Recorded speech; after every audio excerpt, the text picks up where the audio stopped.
Councilwoman Garvey? Present. Councilman Brennan? Present again. Councilman McCain? Present.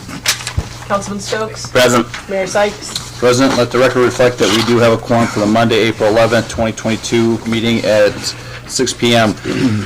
Run down to Bill. Come on down. Oh, actually, sorry. Hang on. Sorry. I'm going to go Jake really quick. Besides general maintenance, we're trying to airify the greens today. We were able to heat tine them, and then tomorrow and Wednesday, hopefully we'll get everything all finished up on the greens, and then we're just going to move into tees, collars, approaches, and try to get everything airified the next week or so. Chief. Let's see, we're getting ready to purple up here, coming up the end of the week. We're going to try to do it today, but our little solar lights that purple up the building, it's kind of snowy and raining, so we're getting ready for that campaign. We have one young man graduating from the police academy on Friday, so we'll be up there for that. I current training this week with y'all on Wednesday and Thursday, and we're doing our quarterly CRT budget meeting, and then I'm working with Paula through the budget process. Perfect. Shasta. Tomorrow is Drop Everything and Read Day. It's Beverly Cleary's birthday, and we're celebrating. And we invite everybody in the community at 3:30. We are going to drop everything and read for 106 seconds to honor her 106th birthday. And we'll all have a small celebration and news services afterwards. We're also that night doing an adult craft night. We're making baskets. Book club this week on Wednesday at 6. Thursday we're having local business Computer Works providing a free internet safety class focused on teaching adults and teens how to protect themselves and other threats like being victimized, monitor online behavior, and where you go for local support from professionals or local law enforcement. This Saturday, Central Health District is providing free health screenings from 10 to 2. CWI is available for GED help Mondays, Tuesdays, and Wednesdays from 2 to 7. Next Saturday, we have local author Nancy Almondover will be doing a meet and greet, promoting her recent book. And then we also wanted to remind the community, even though it's not until the next board meeting, our Purple Up Dance Party to celebrate Month of the Military Child will be on April 29th, starting at 6:30. And we've got local band Rail Rock going to be providing live music for free, so we're happy about that. We have glow-in-the-dark bracelets, we have party lights, and we have fog machines ready to go, so have a great time. McGill.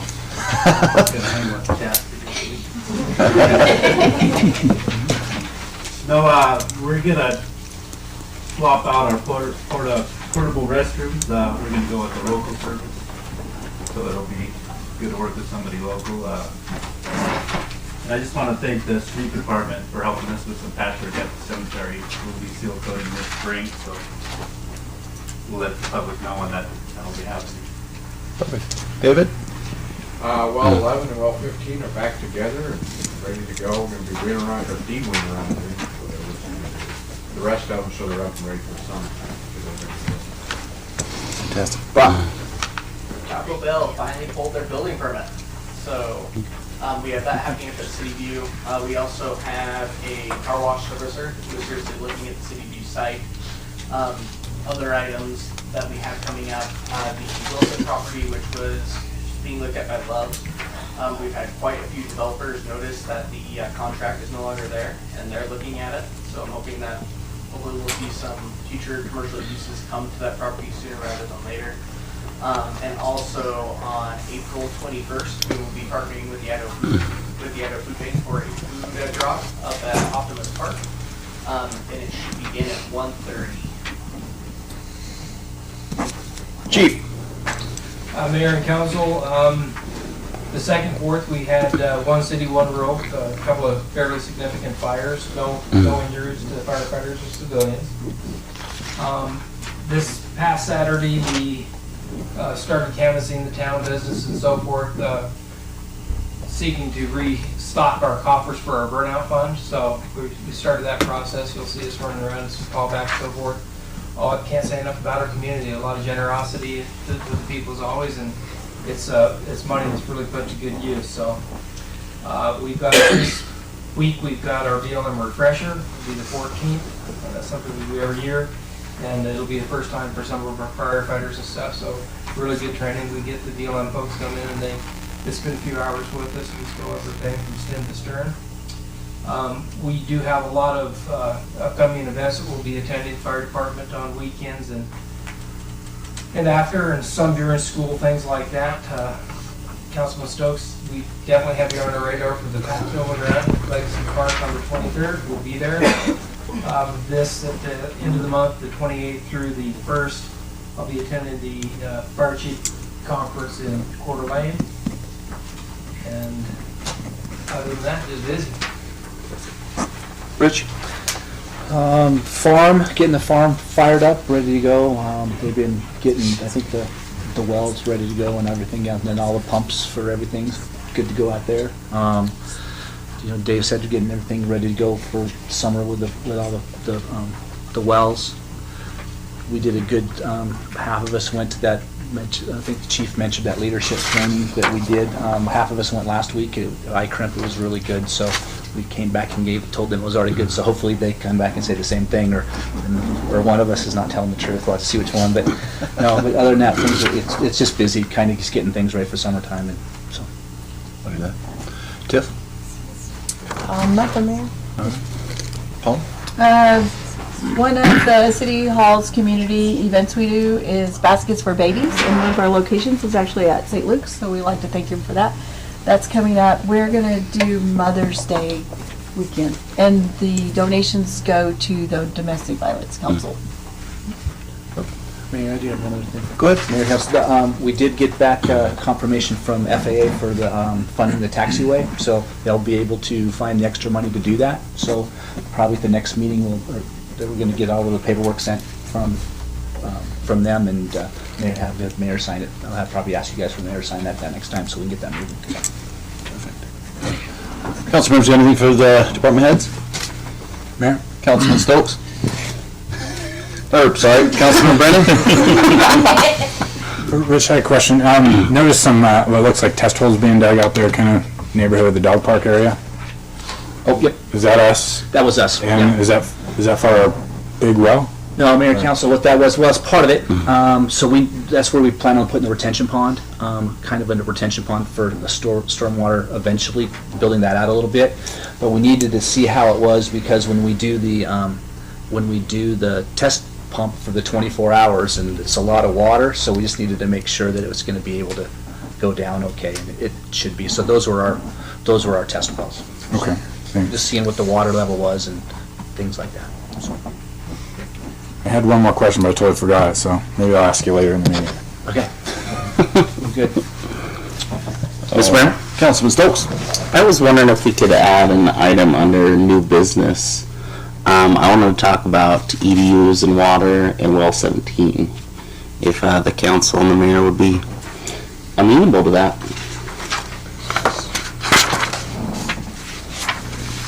I'm good with it. As item 5. Yeah. EDU, so, got one council member, do I hear another? What do you, I'm sorry, what are you looking for, like?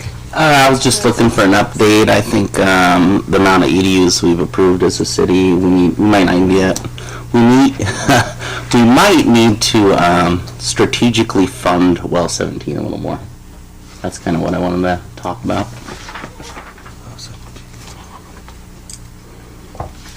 As long as it don't turn into a complete discussion of EDUs, I have no problem with it, as long as that's what it's for. I'm okay with it. Okay, so we're doing EDUs, or are we doing funding of well 17?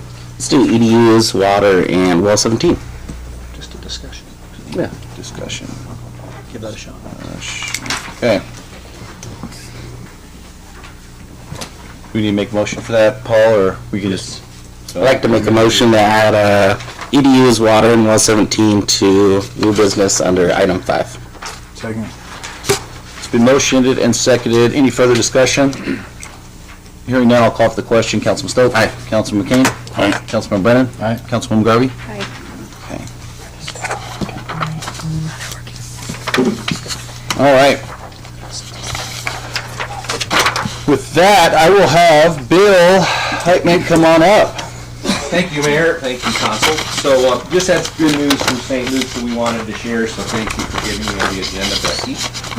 After many years of trying, we finally going to get a 3D mobile mammography unit. We're the only hospital in the system that currently have 2D. 3D is 50% more reliable at finding tumors, so it's a big thing for us. It's over $1 million investment from St. Luke's system. So finally, the local board said, hey, if we raise at least $100,000, can we get it? So they said yes. So it took about 5 years, but we're getting it. Should be coming in about May of 2023. So I started the fundraising campaign in February. We have about $46,000 raised, so we're getting there.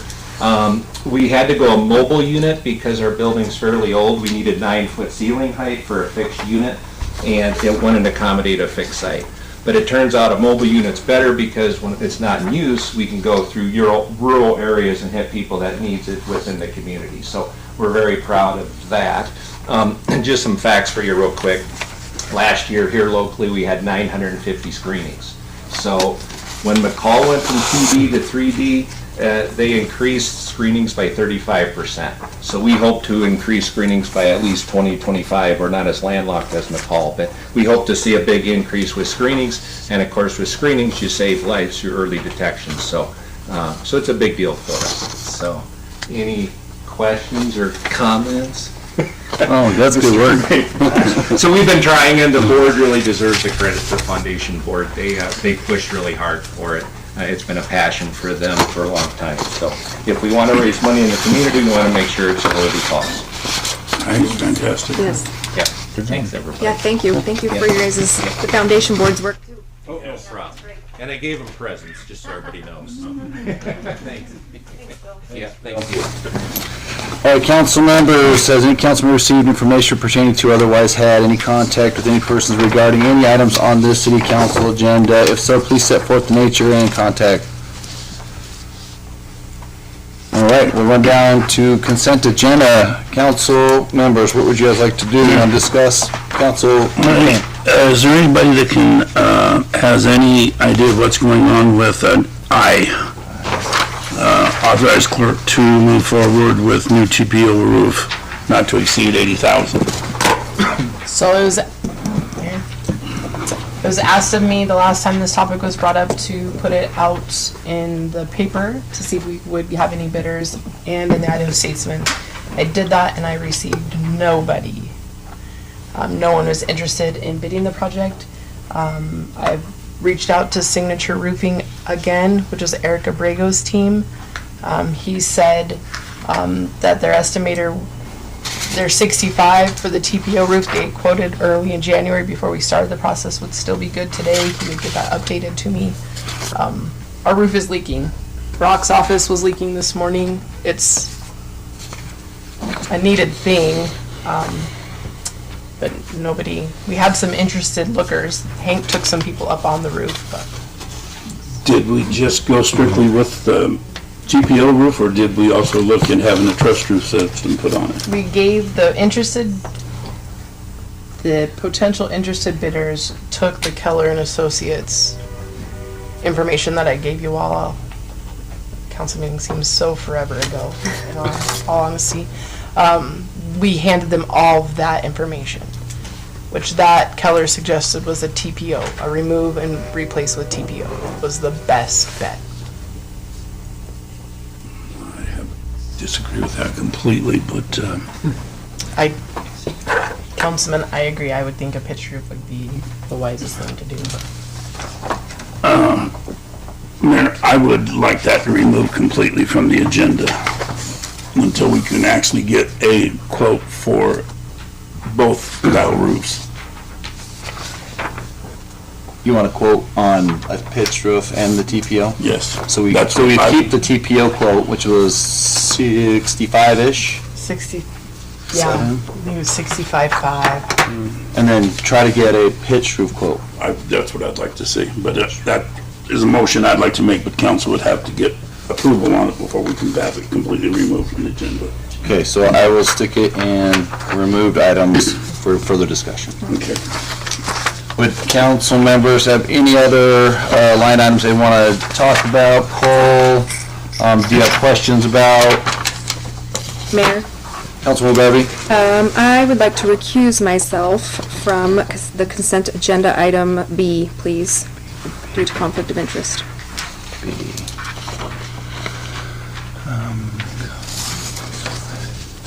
Okay.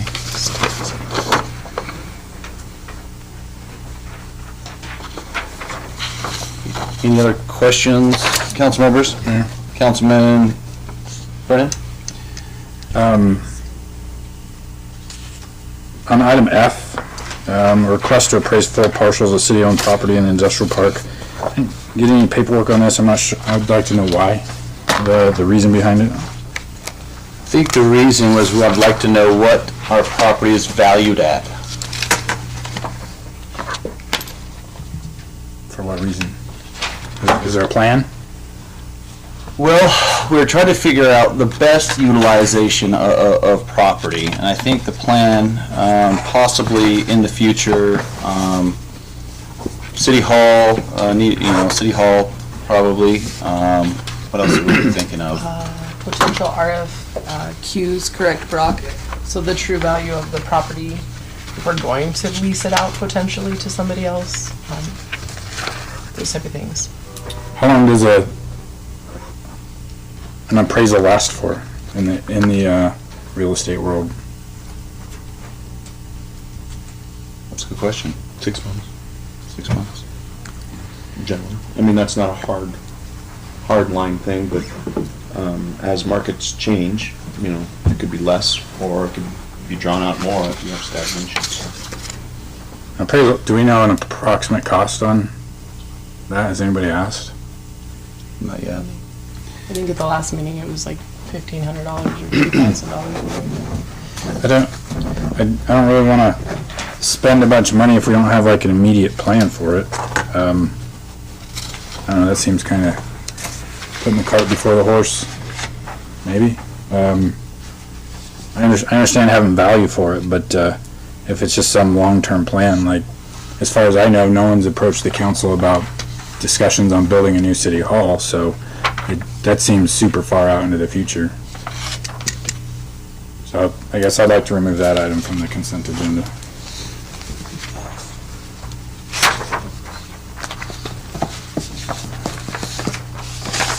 Mr. Mayor? Councilman Stokes? I had a quick question on number E for Mr. Yerkiti, I'm hoping. And that's the task order 027 for sewer pipeline. Tasks 5 and 6, do we have an estimation on what that might cost or coming at? Mayor, Council, I was kind of waiting for that one. So, but that's kind of the same deal. We really can't. It's kind of the same thing that we did with the well. This last one, we'll put an attachment to that, an addendum to that piece, because they really need to get the design in and see what the cost is with everything before they figure out what the construction costs kind of are going to be. So it's kind of hard, I mean, I would think it's going to be. I didn't look at what the percentage was last time, but that's why that's select that way right now. So it would be just like we did with the well, with the construction piece that they have to watch, and if there's questions, that's what they're doing, so. And I think you had that, Councilman Brennan had that question last time, so thanks for asking that. I was going to bring it up if you had it, so it's that's why it's kind of left that way. Yeah, we gotta get there before we can get this. Makes sense. Mr. Mayor? Councilman Stokes? I have one more question on item G, and that's the MOU with 366 Security Forces. I was going to ask legal if we need an indemnity clause in there. Sorry. Indemnification? Yeah. Just saying. G is in Gus? Yep. We're both governmental entities, and so they probably would balk a little bit about putting the no, I'm doing it, indemnification clauses in there, but we're both bound by the Tort Claims Act, et cetera, et cetera. But if you want, I mean, we can, it's simple enough to add that in. Okay, if we could, I'd like that.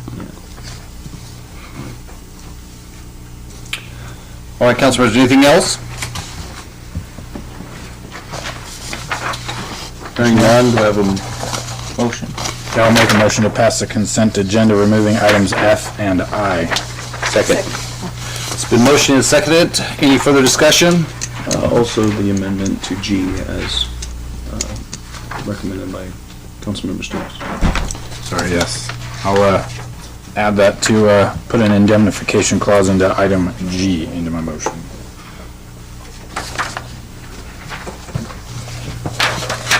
All right. Any further discussion? Hearing none, I'll call for the question. Councilwoman Garvey? Aye. Councilman Brennan? Aye. Councilman McCain? Aye. Councilman Stokes? Aye. All right. Old business discussion, update on the irrigation district board meeting regarding the potential purchase of office. Councilman Brennan? Yeah, thanks for that time. I had an opportunity to visit with the irrigation district board. I left Coeur d'Alene at 4:30 in the morning to get there on time for their meeting, otherwise I would have missed it. Glad I could attend. Anyways, and ma'am, you're welcome to totally speak up if I misspeak at any time. Is that I understand that they have an interest if the deal is right. And what was expressed to me as like priority number one, what they would like to see most out of the deal is vehicles in lieu of their building. And this is, I'd like to call the attorney's attention to this. The possibility is if we have some vehicles in the city that we can mile out at an appropriate mileage, 60, 70,000 miles, and we give it to them for value of their building. And that would go on for X amount of vehicles until the agreed upon price has been met. And that would be their payment for the building. That seems to be their number one desire at this point, because they're struggling to acquire vehicles with their budgets. Did I get that right? And so I'd like to ask again, the requirement for an appraisal. I think we're kind of all over the place in terms of if we offer to buy their building, what's the requirement for us or them to get a true appraisal on the building? So the statutory restriction is when the city wants to sell its own property, there has to be an appraisal done, and/or the city council has to be able to have a reasonable basis upon which they're setting the value short of having an appraisal. That's the statutory definition for when we're selling property. As in, with acquiring property, there isn't the strict requirement that we appraise it. However, you are the fiduciary managers of the monetary assets of the city, and so therefore you have to ensure that you're trading an apple for an apple.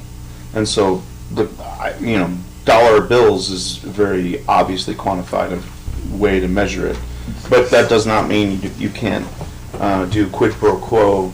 That's Latin for this, for that, in an equitable basis. You just have to know, what are these cars worth? Them too. What are these cars worth? Because they have the same fiduciary responsibility. Just making sure you're trading an apple for an apple. This would be exceptionally important if this was a municipal asset that was going to a private entity.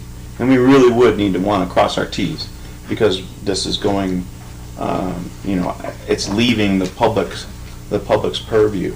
But because it's going between two governmental entities, those rules are generally a lot more relaxed. They're relaxed as far as the way the statutes are written. I don't think they're relaxed. I think there still has to be the check that you need to be comfortable with how you assess a value for something. And them too. They're bound by the same statute as we are. So, in terms of real property, a building versus vehicles, is that still okay in your eyes? Quid pro quo. Okay. As long as it has a value. Heck, I remember having one of my cities trade a generator for like a horse or something. I mean, it was stupid stuff. It was Adams County, good for Adams. But yeah, I mean, Okay. as long as it has a value and as long as you can quantify it in some way. And that doesn't necessarily need to be a formal appraisal, as if you were selling your real property. But you do have to come to some sort of rational basis so that you can look the public in the eye and say, this is an apple for an apple and it's a value. This is a good deal Okay. for both of us.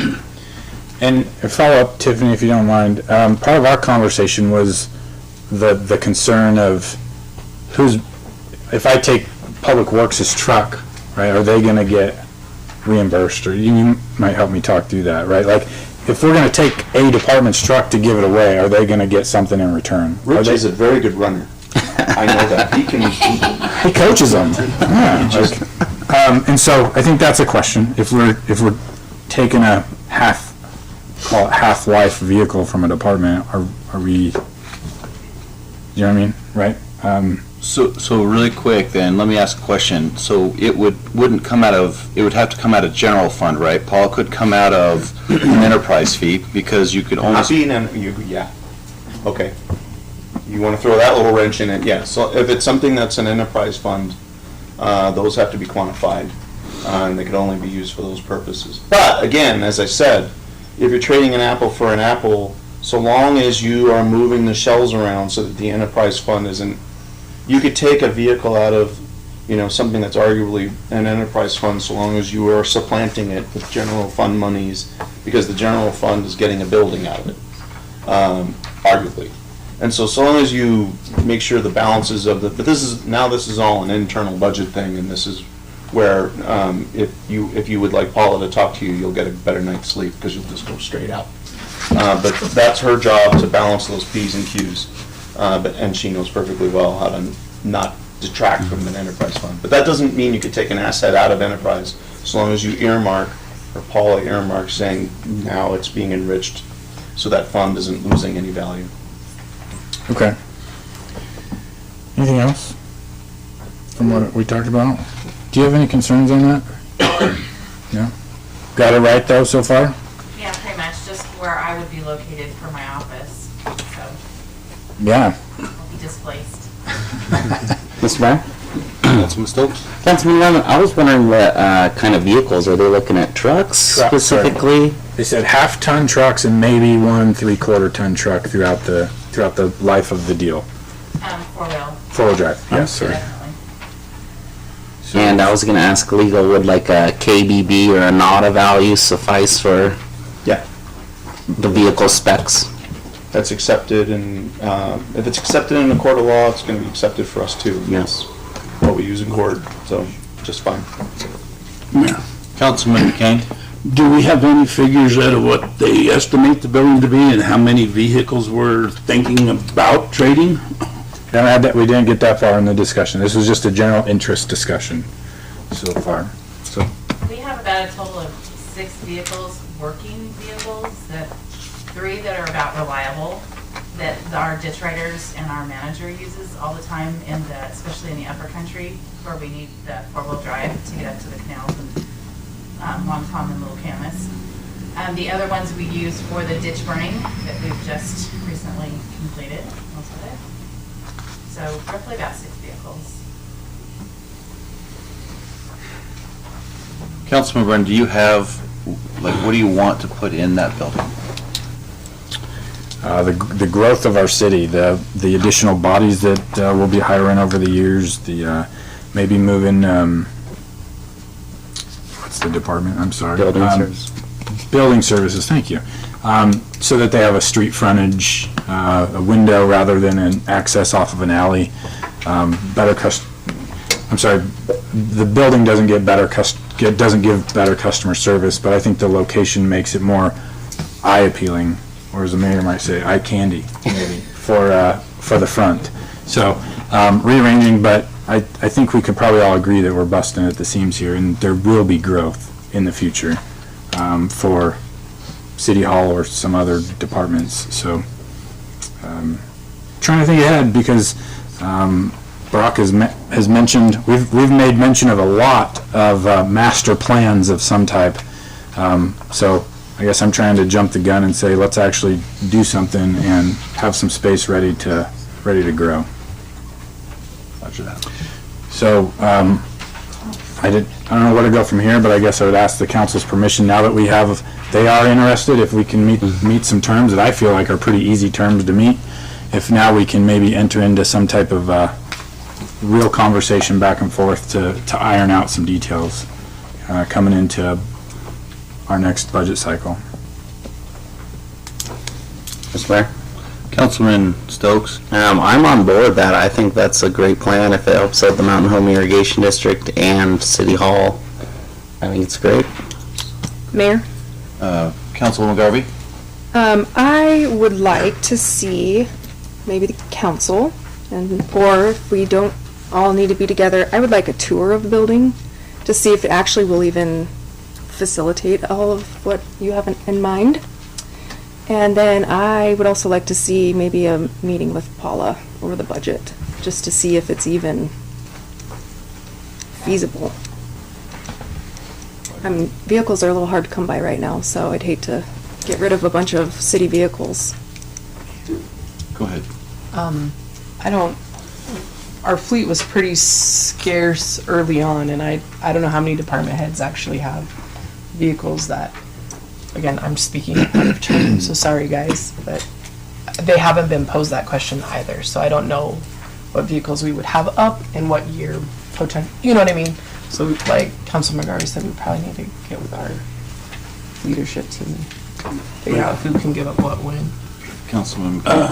Yeah, I agree with that, because just trying to think back, I know that the city, both building department and the Public Works, has gotten a few extra vehicles here lately, but I wouldn't be sure just how many four-wheel drives, and especially in the half-ton quality, that they even have out there. To where I would almost be thinking that we'd be getting rid of a vehicle we'd probably still be using and turning around and buying another one, because I know we never got rid of 62,000 mile vehicles while I was back there. Mine had 165,000 on it before we got rid of it. And I got that. Yeah, and it should have stayed on the golf course too. Still there.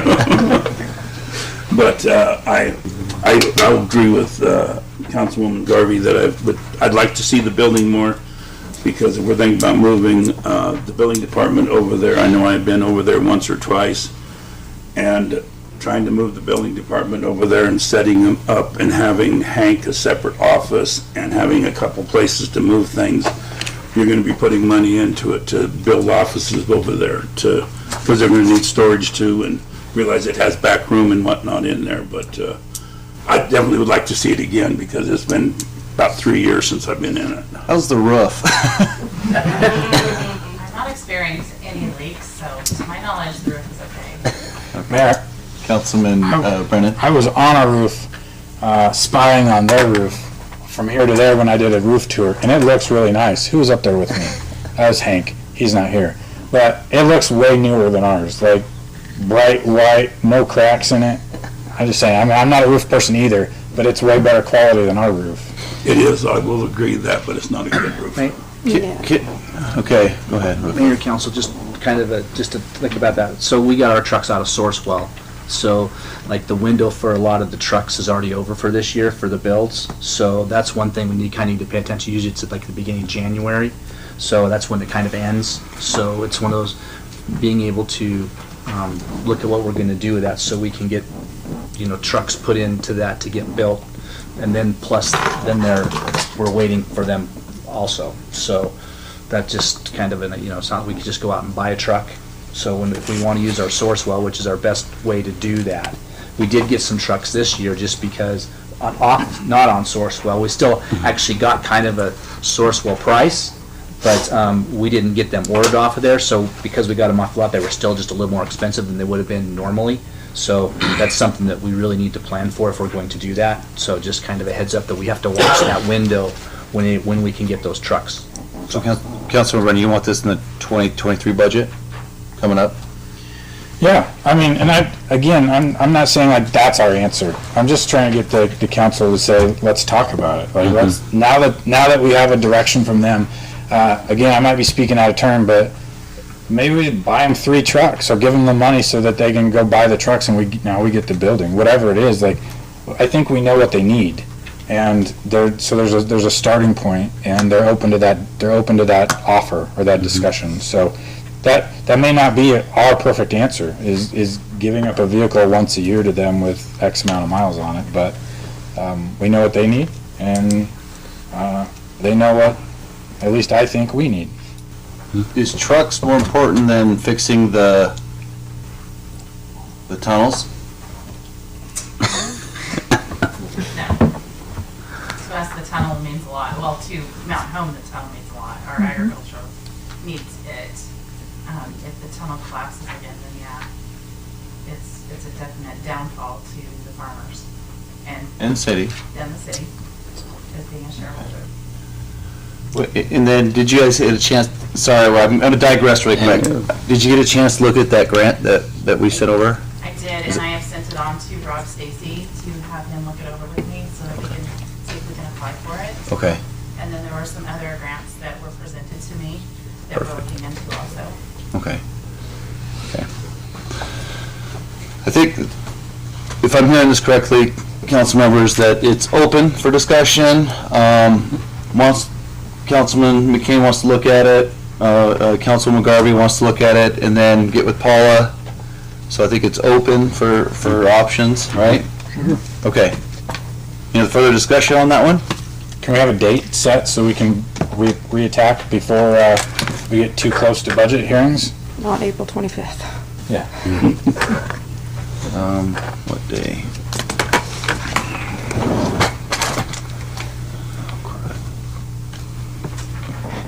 About May 9th, Is that our second meeting?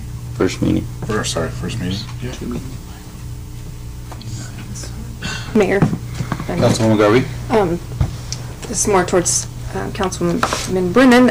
Can we just get something together where we can tour the building, all of us, and get in there and kind of get some ideas? Maybe with a city liaison, somebody to facilitate what you guys need too? Because I don't know that we have heard from what you guys, do you need this? Is it something you need? Right. So I think that's important as well, to communicate about it. Okay. Yeah, I can coordinate that. Okay. Bring it back for discussion, further discussion, May 9th? Sure. And Mayor, okay. Go ahead. I guess something that might help make a decision, maybe it doesn't, is that we're already paying rent for that building, for part of that building. And so that would eliminate our rent payment. I'm just throwing that out there to you. And we did just hear that the thought is starting to turn of we need more space for City Hall, right? We just heard that at the beginning of this meeting, so I'm just saying. I think there's a need there. Okay, roger that. Yeah, I got one more question. Can we get what's over there and how much we're paying on rent? What we are storing over there? Council, we've been scanning a lot of our documents, so we're getting to the point where we will probably only hold on. We have a little bit more to scan. Staff is doing a phenomenal job with that, but we eventually will hold what we need pertinent for the year, and then we will destroy. So our goal isn't to pay rent and keep storing mass amounts of paper. Okay. Nina would kill me for saying that. Mr. Mayor, the rent actually is on your bill, Mountain Home Irrigation District. 1/2 of the utilities is $56.12. So, Can you say 1/2? 1/2 the utilities is on there, and then $350 rent for the back room. So you're about $400. 400. And then just for the accounting side of it, all you need is ironclad agreement that the auditors will agree that vehicles are worth whatever. And what department is purchasing those vehicles? Because I know there's a shortage of vehicles, so. Okay. Council, would you be amenable to setting up a time to meet with ELT really quick, and maybe not the whole group, but just hey, can we have just a quick discussion on the need, the wants, where we're gonna find the vehicles and what department will, I mean, or would you allow us to at least meet, the LTT meet, have that discussion, have Tiffany send you kind of our random thoughts? Would that be suffice? Sure. Okay.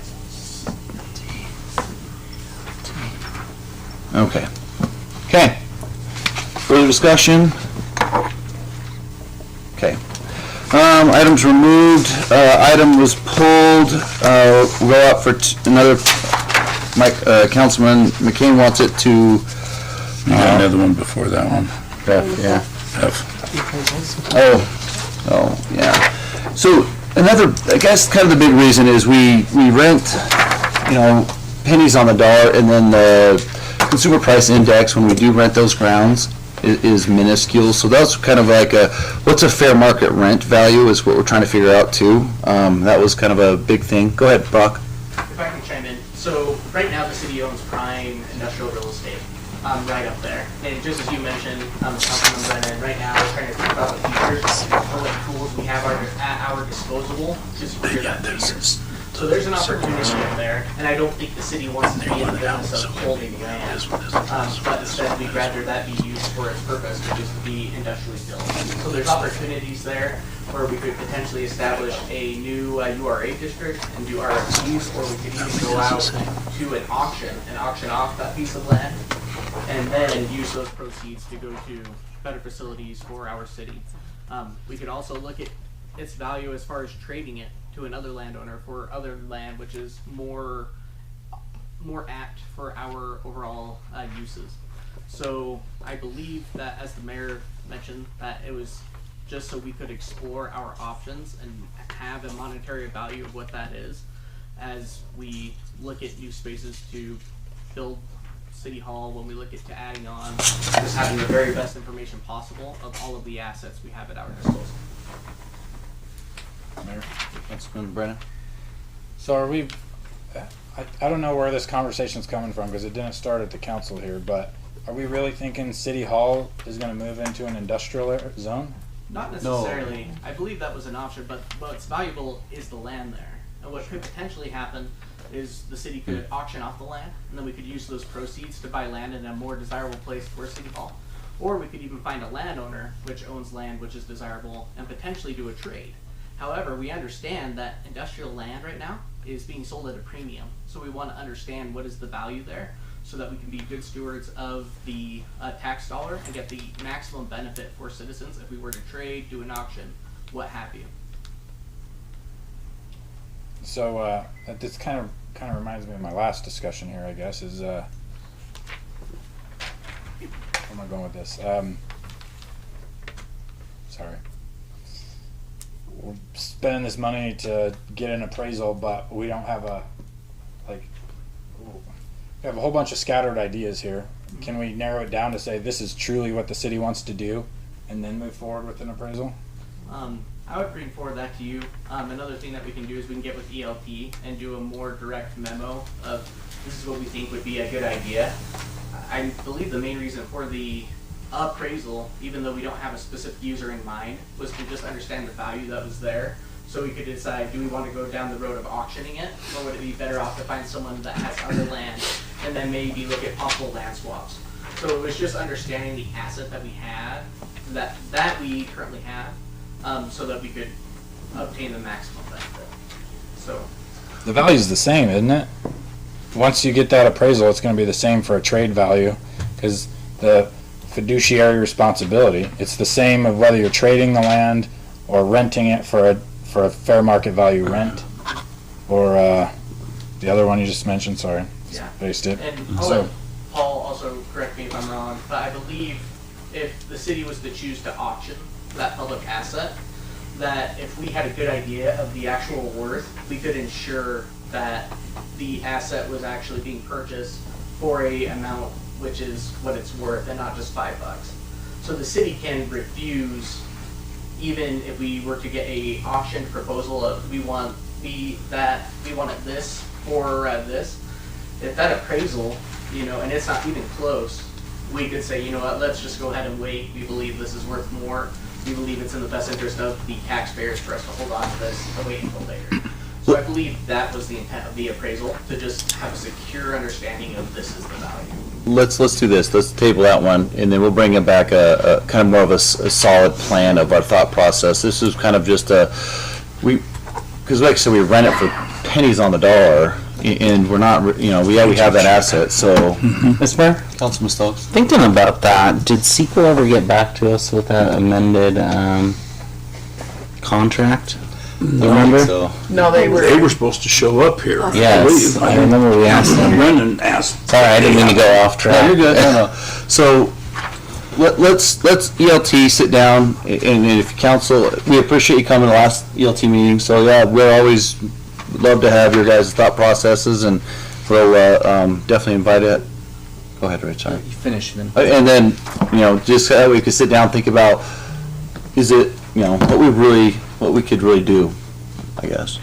Mayor, Council, I think one thing that's a kind of a good deal, I mean, appraisal makes sense now, it was kind of hard to make an appraisal 5, 6, 7 years ago because there was no base for any other purchases that were industrial. I mean, nothing up there. I mean, we do have Chick-fil-A's building up there now, and there's some other things that some people bought some industrial land out here at Wheats's area and our other parks. So they have some.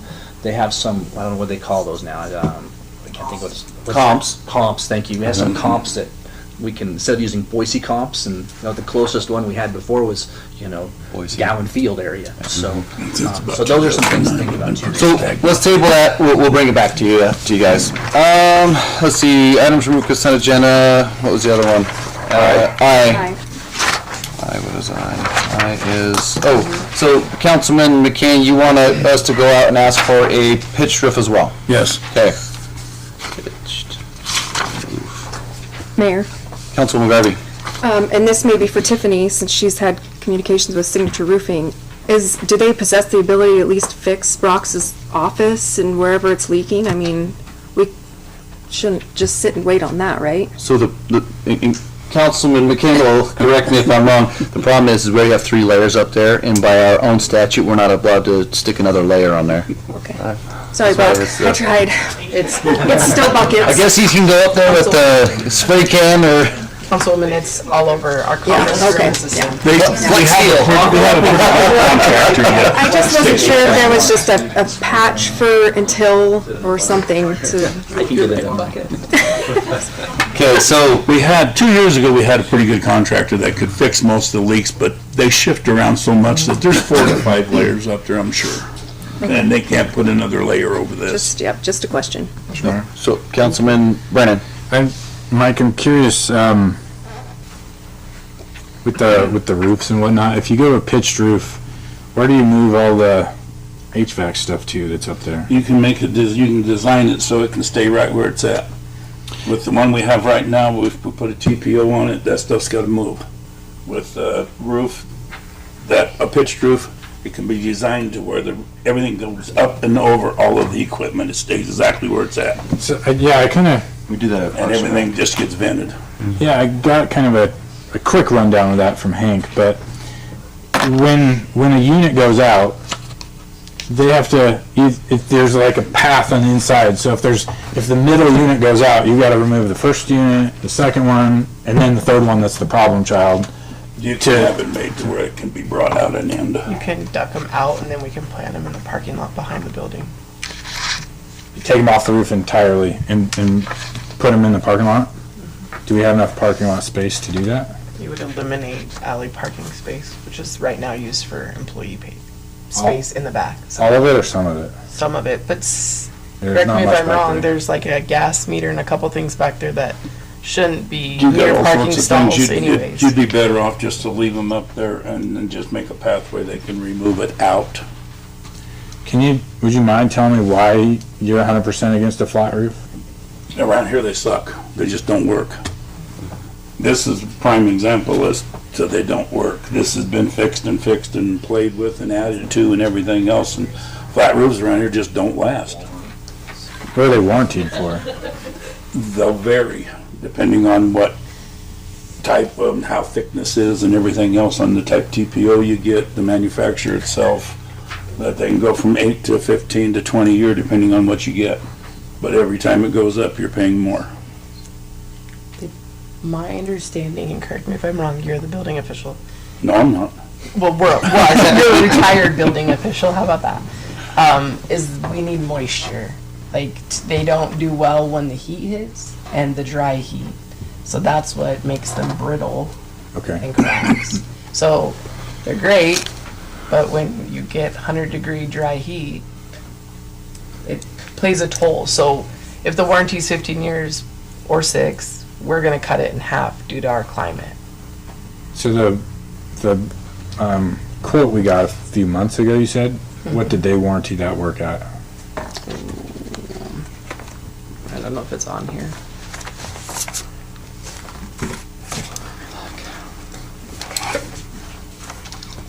One season. Yeah. I suppose the warranty's only as good as long as the company Company's lasts. still here. Kind of like the library. Are we having library problems? No, we had a new roof put on it Before because the last one wasn't. The roof had to be replaced, the warranty was void. So they couldn't fix it, and therefore we had leaks, and therefore we had to put in for a bid for a new roof. But your new one's good. Yes, it's good. Alright. And in fact, we had a leak, I freaked out, called the warranty, and they came and fixed it. So warranty's still valid.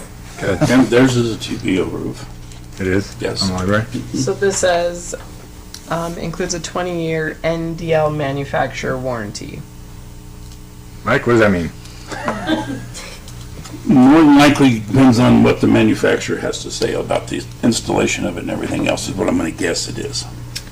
And then the next one says a 20-year manufacturer paint warranty. So what? They paint the top of it? Well, they'll paint different areas and they'll have different coatings that go on it, and some of it is paint, some of it's not. And Tiffany, what you did put in the newspaper was simply for the flat roof based? No. Oh, you put both out there. And we didn't get any responses. You put Mountain Home and Idaho Statesman? Idaho Statesman. And I ran them twice. I realize we gotta do what we gotta do, but I'm not for going with the TPO roof. Mr. Mayor? Councilman Stokes? I'd agree with Councilman McCann. The TPO just seems like a continual cost. We're not saving the taxpayers any money. Even if the pitch is costlier, it's gonna last a lot longer. Would we have Marvin, the mushroom? What was his name? So long ago. We did that over at the Parks and Rec. We pitched it. And I think we had Yeah. Robert's Trust do those. Yeah, we put a pitched one on that one. And Roberts has done some of the trusses for this before when we were looking at doing a Oh, picture. yeah, I think he was the one that gave me the trust bid on it. Okay, so go out real quick, run it again, see if we can get someone to pitch it, is what we're kind of consensus. That's what I would think. Mayor? I don't know what the rest of Councilwoman them. Garvey? Tiff, would it hurt to reach out to Alan? He might have some contractors that could help you as well. That was my next, I was just gonna go there. Do I have to run it again, or can I just seek flat roof and pitch roof contractors and see how quickly they can get in I and have get a to quote? talk to the attorney, but I think we've already done our due diligence. Now all we gotta do is find a contractor. Yeah, so call I say seek it out. Okay. Yeah. Yeah, he'd be happy to help us. Okay, so really quick then, item 9, no TPO, have Tiff reach out to Alan, and then. We got a TPO bid, so I'd Oh, just yeah. like to see a Pitch roof pitched bid, roof bid, yeah. not to exceed the dollar amount, or you want to get a quote back first? I'd like to get a quote back. Because this at 65 and they're asking for 80, that's a reasonable request to have money backed up for it, because there's always something, especially on this roof, when we start tearing the roof off, you're gonna be replacing plywood and everything else through the thing, because it's gonna be all dry rotted. Oh, yeah. We won't have to rip stuff off if we just truss over the top? No, you're gonna have to rip off the layers. You'll have to rip some stuff off, but you won't have to replace it. Okay. Rock and roll, Tiff? Got it. Okay. Run down to, any further discussion, council members? Okay. Run down to item number 2, action, deliberation, decision for moving forward with hiring process for assistant city planner for community development department. Buck, this is yours.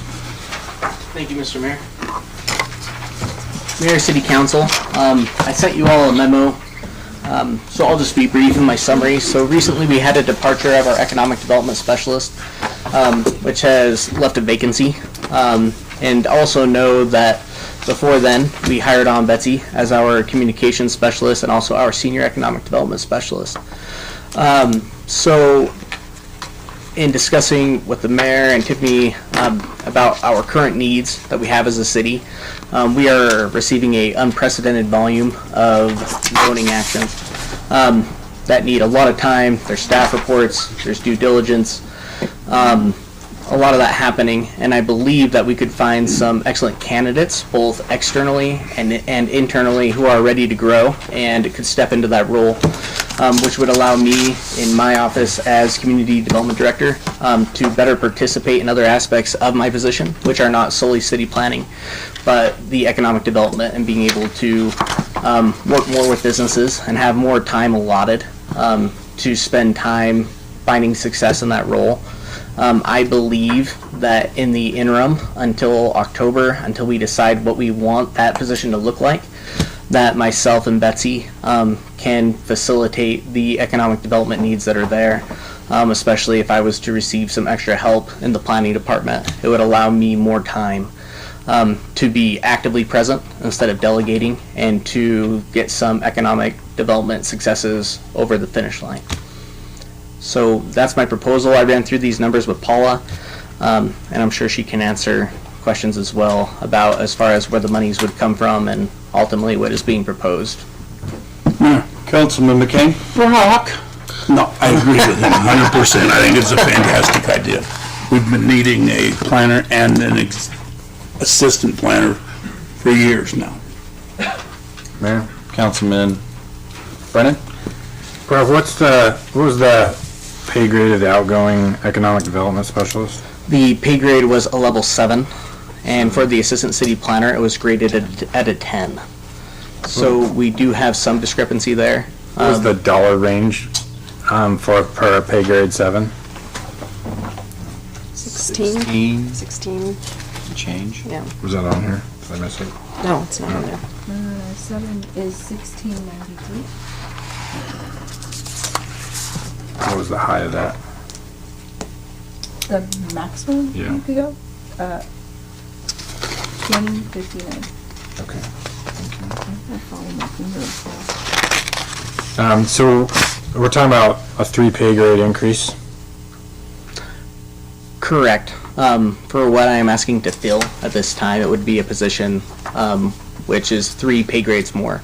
So essentially, the discussion for an assistant city planner, I was actually going to bring it in my October budget to have that position. But given the sequence of events, there was an opportunity to get that immediate need filled right now, which is the most pressing need that I have in my office. So that's why I was bringing it to you, and I spoke to Paula. Would that be a possibility?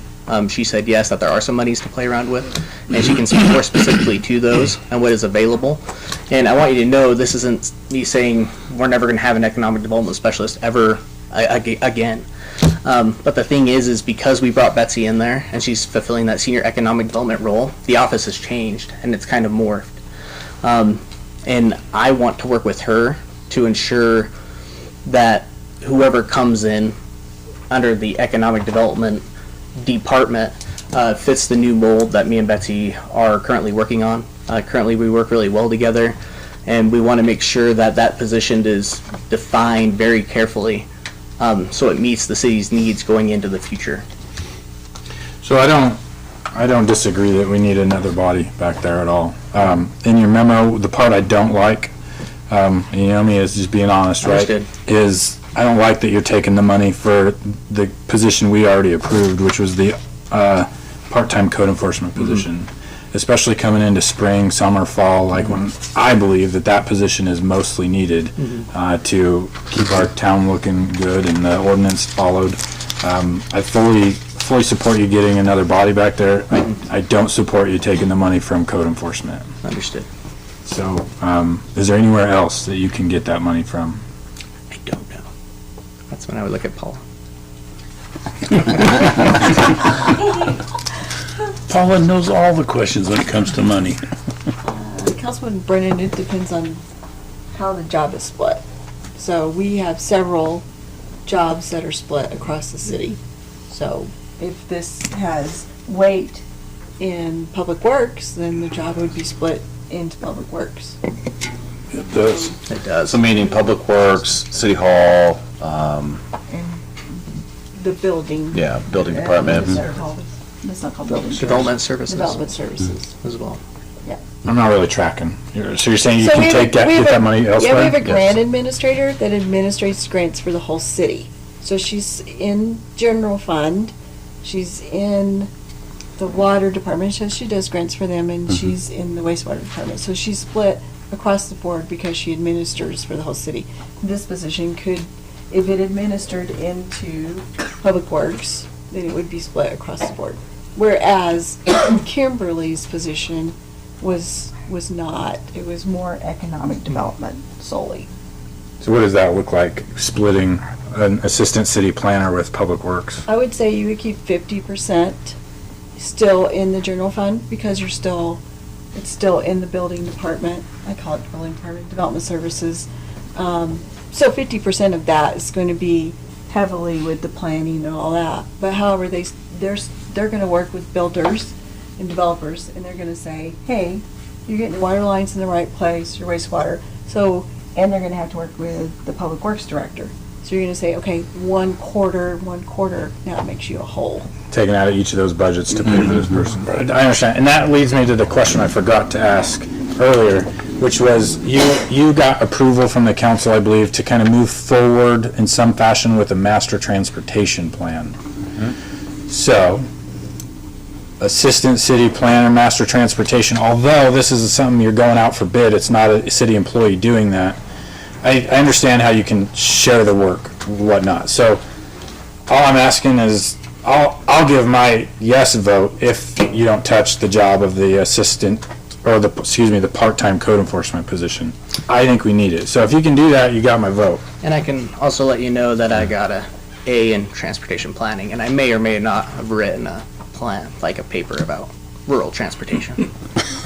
So I can make sure that we get value there. It's hard to work. You better prove it in these developments. Yes, sir. Yes, sir. Yes, sir. Mr. Mayor, Councilman Stokes, Brock, I see this stuff, it's good. I would know firsthand, it sucks to be short-staffed. As a councilman, I see some other stuff, right, like, I see Darcy needs someone, I think wastewater desperately needs someone. I know that at the library board, we're talking about another part-time person as well. The city is growing, right? The other thing I noticed within this job description, it talks about further. This position provides support to the development services administrative assistant, pointing to not only one job, but 2 jobs. Is that correct? Yes. So currently we have a development services assistant. Who's that? That's Brenda Ellis. Okay. So she's currently that. Okay. She could be a candidate for this position. That's neither here nor there, no part of this conversation. If an internal candidate was to get this position, then, just as you said, whatever position is being left by that candidate would be filled. Okay. But I'm not looking to add another 2 development services admins. Okay, and then there was one other thing I really actually liked in this, and that was the education requirement. I think as the city grows, we need more experts, and we're going to see that into the future. I would also concur very strongly with Councilman Brennan. Don't touch the part-time code enforcement. That is a huge job. I'm sure that Chris is doing a great job, but that's a huge job. I'd rather see it come out of Public Works or water or wastewater or whatever. Understood. Of course you were. Sorry.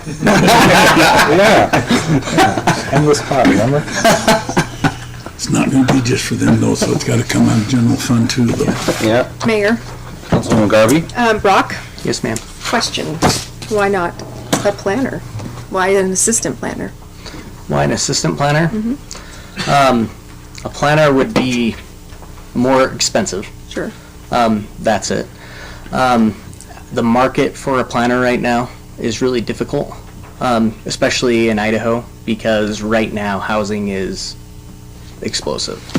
So you have a lot of people, because I've spoken to so the American Planning Association has an Idaho chapter. I correspond with them regularly. The mid-tier jobs are the hardest to fill right now, because you have planners that own homes where they are at and they don't want to go anywhere else. Whereas with an assistant city planner, there's an opportunity to get someone here, and as they progress, even give them the opportunity to promote, do whatever as they go on, whatever the city's needs are. I believe an assistant city planner right now, as far as planning busy work that I do, doing staff reports, doing reviews, development meetings, that's a need that can be expertly filled by them, and they can potentially grow into a planner role. So I'm asking because the job description sounds pretty much like a planner role, essentially. The couple things, are you willing and ready and able to train these people to review commercial blueprints for building permits for compliance? I mean, this is a pretty big job. And the other thing, I personally kind of had a little bit of a heartburn of attending the public hearings. So is it going to be, I agree we need somebody else, but at the same time, I feel like you still need to be the forefront of this operation. Just a couple things in here. Complex, comprehensive planning tasks. It's, kind of sounds like a lot of what you do. That it's going to go to this person now, so. And that was not necessarily the intent. We have other cities that are not that much bigger than us that have 3 or 4 people. The intent was to facilitate the volume we have, but then we also have a zoning ordinance that's due for a lot of amendments, where there's a lot of errors, there's a lot of things we need to fix that are currently backed up just because the volume of things that we do have. So everything that this assistant city planner was to do would be under my discretion. I would look at everything that they do. I would look at their staff reports thoroughly. There's nothing that would come from the office that wouldn't have my signature of approval on it. Yeah. Councilman Brennan? Brock, you used the term busy work. Is this person like really gonna have their hands in the chili, so to speak, or are they gonna be your assistant, like the office No. assistant, doing busy work, scanning files and typing for you? So what I should say is professional busy work, which is plan review, code review, writing staff reports, interpreting code. It's more sophisticated. There's a level of analysis. Okay. All right, go, Councilman Brennan. And I don't know really how to say what I'm trying to say here, but unless the council has anything else, I would make a motion to approve this contingent upon the city keeps open the code enforcement position and immediately posts for it to be filled. Second. It's been a motion and a second. Any further discussion? Mr. Mayor? Councilman Stokes? I'd also like to see some positions filled at Parks and Rec, wastewater, and library as well. I think we're growing at a pace that we haven't seen, which requires more service to the public. Mr. Mayor, on there's no open positions in those departments. Those jobs would have to be created in the next budget cycle. Yeah. Okay. Just looking out for Shirley and Doris. Conversation. Okay. Any further discussion? Hearing none, I'll call for the question. Councilman McCain? Aye. Councilman Brennan? Aye. Councilwoman Garvey? Aye. Councilman Stokes? Aye. Okay. Thank you. Going down to action item number 3, deliberation, decision on Planning and Zoning Commission's recommendation for zoning an R4 PUD for LaBelle Estates subdivision and finding of facts.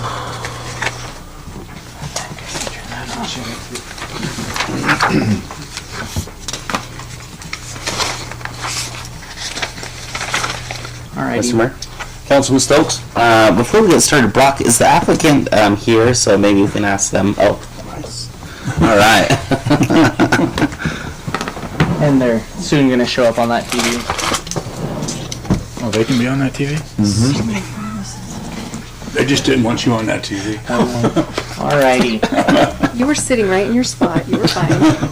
Just connecting you. So as that pops up, there you can see we have the applicants, Gary and Wendy Carlton. And I will go ahead and give a brief summary of the development. It's all in your packets.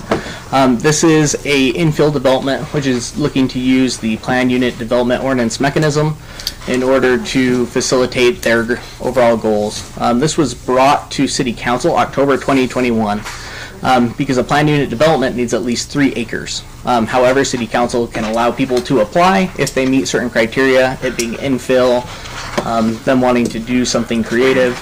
This body, based on it being infill, said yes. Then they started to get to work with their engineers and their architects to what is ultimately presented to you today. So what we have is a subdivision which will consist of smaller lots for smaller homes, which will be stick-built on foundations, 19 in total.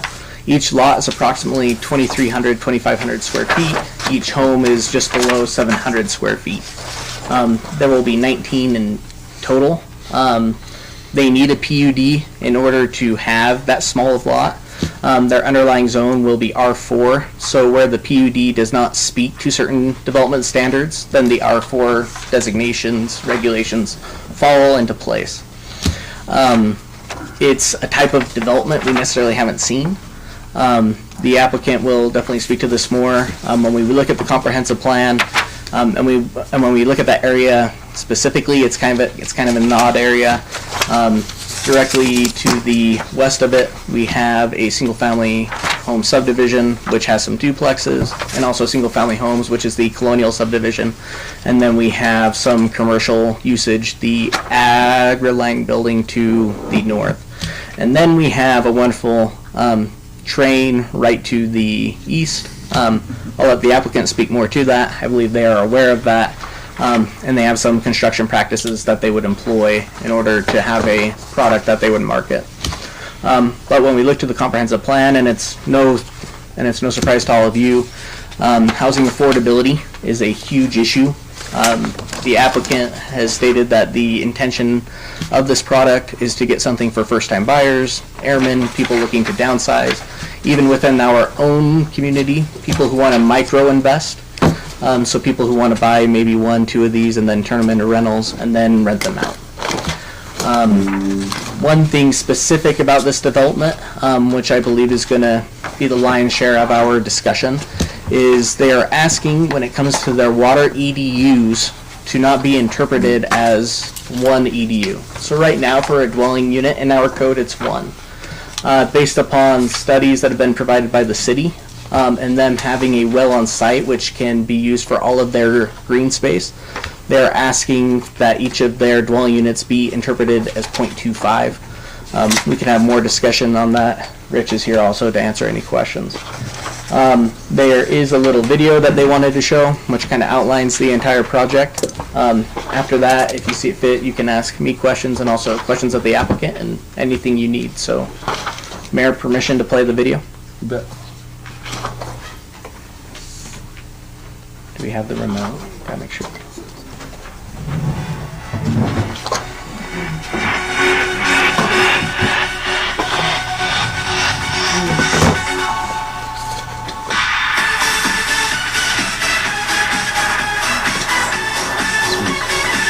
Like we're in a disco. I don't see the disco ball. Yeah. Does this fill the parking requirements that we had with the other one? It appears to have 2 per. Okay. From what I see there, there's no, well, I don't know. So I can see there, because I don't remember what it calls for in here. But this is also a CUP where they can ask for less. Oh.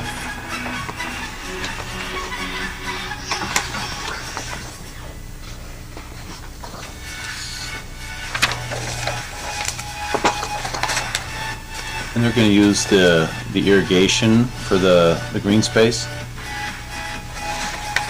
They have water rights for that. Oh. I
believe everyone has the gist. Yep. Everyone sees it. You can buy this on iTunes. Later. McDonald's books. Alrighty. So we do have the applicant present here as well. I don't know if you want to hear a few words from them first before beginning your discussion. Go ahead, Wendy. Hi guys, how are you doing? Good. Good, good. So Wendy, do you just have a general summary? You know what, yeah, I mean, we spoke with everyone before, but I can summarize it up again. You know, we bought this back in 1993 and ended up leveling all the homes that were there. There were 13 homes there before, and we rented them out successfully for years, and they worked out good for basically lower income housing rentals for people in the community, and also the Air Force. We leased a lot to them as well. But the houses kind of reached the end of their lifespan, and so we demoed the property, and as we spoke before, we did a few projects, we did a lot of research and spent a lot of money on plans and doing a lot of drawings for other projects that just absolutely didn't pencil. So we kind of went back to the drawing board with Brock and decided, because of the needs of the community, because of the problem, the housing crisis, because of the lack of the inventory in Mountain Home, and the inventory that is available, a lot of it's, you know, older or dilapidated, and, you know, it's not very cheap. So we just thought this was a good alternative for some low-income housing, and there is a large market of singles looking for housing that either they can't afford the market right now, so they are looking for, you know, their own space. And, you know, like a one-bedroom apartment, even this, you don't have shared walls. We just felt like, after talking with Brock, this small home, which has kind of been sweeping the nation, it's not necessarily got here, but we've seen that it is coming, you know, to the Ada County area. I think immediately we've been seeing stuff come up, so we just thought this was the best use of this property. We've literally gone through, you know, a lot of time and money to figure out the best thing to do for the community, and so here we are looking for this and asking for you guys to approve this as a PUD so we can build it. But yeah, if you have any questions. That's fair. Councilman Stokes? Hi, Wendy. How many parking spaces per unit do you have in your drawings and plat? Originally, there was supposed to be one per house because it is, you know, supposed to be a single person housing. But after looking at it, we kind of moved the parking, the driveway over so that you could fit 2 cars in the driveway and made it deeper. So there's a lot of us around here have large trucks, so you could fit a deep, long bed truck in it. So there is 2 parking spaces in the driveways for each home. We were also trying to get away from street parking, even though there is room to do it. Gotcha. I saw in our packet, we see a long discussion on the EDU thing, which I think we might have here about 0.25, 0.33 or higher. I did note that you do have a private well there, and that will be used for irrigating the plants required, as well as you had some drought-tolerant xeriscape plants, which I'm a big fan of, and it also looked like the front was not more than 1/2 grass. Is that correct? That is correct, and we definitely are going to be researching more water-wise landscaping.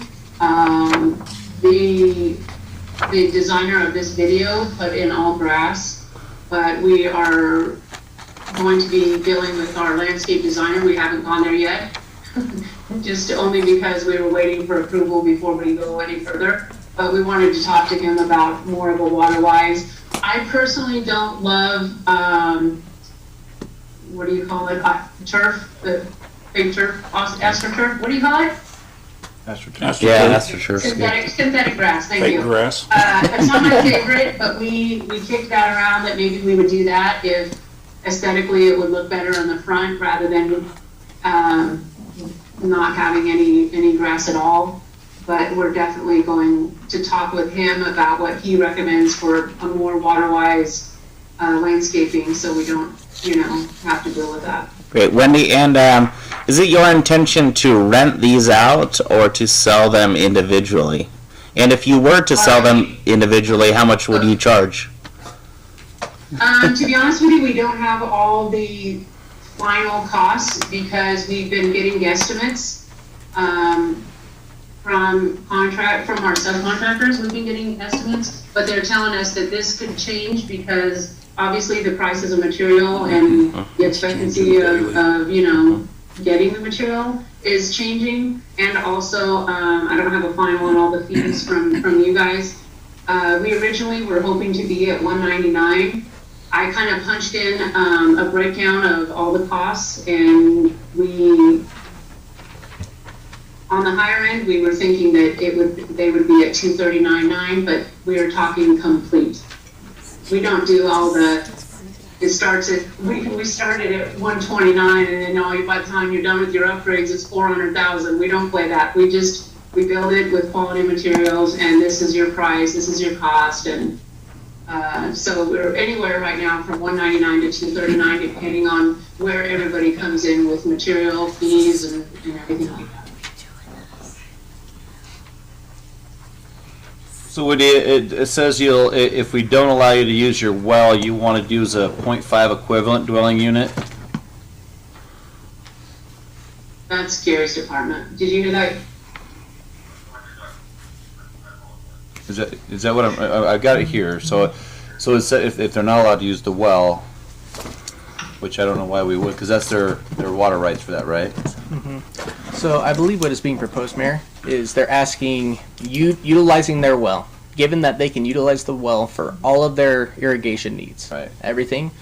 They were asking for a 0.25. I believe in the Planning and Zoning Commission, they were also talking about 0.33.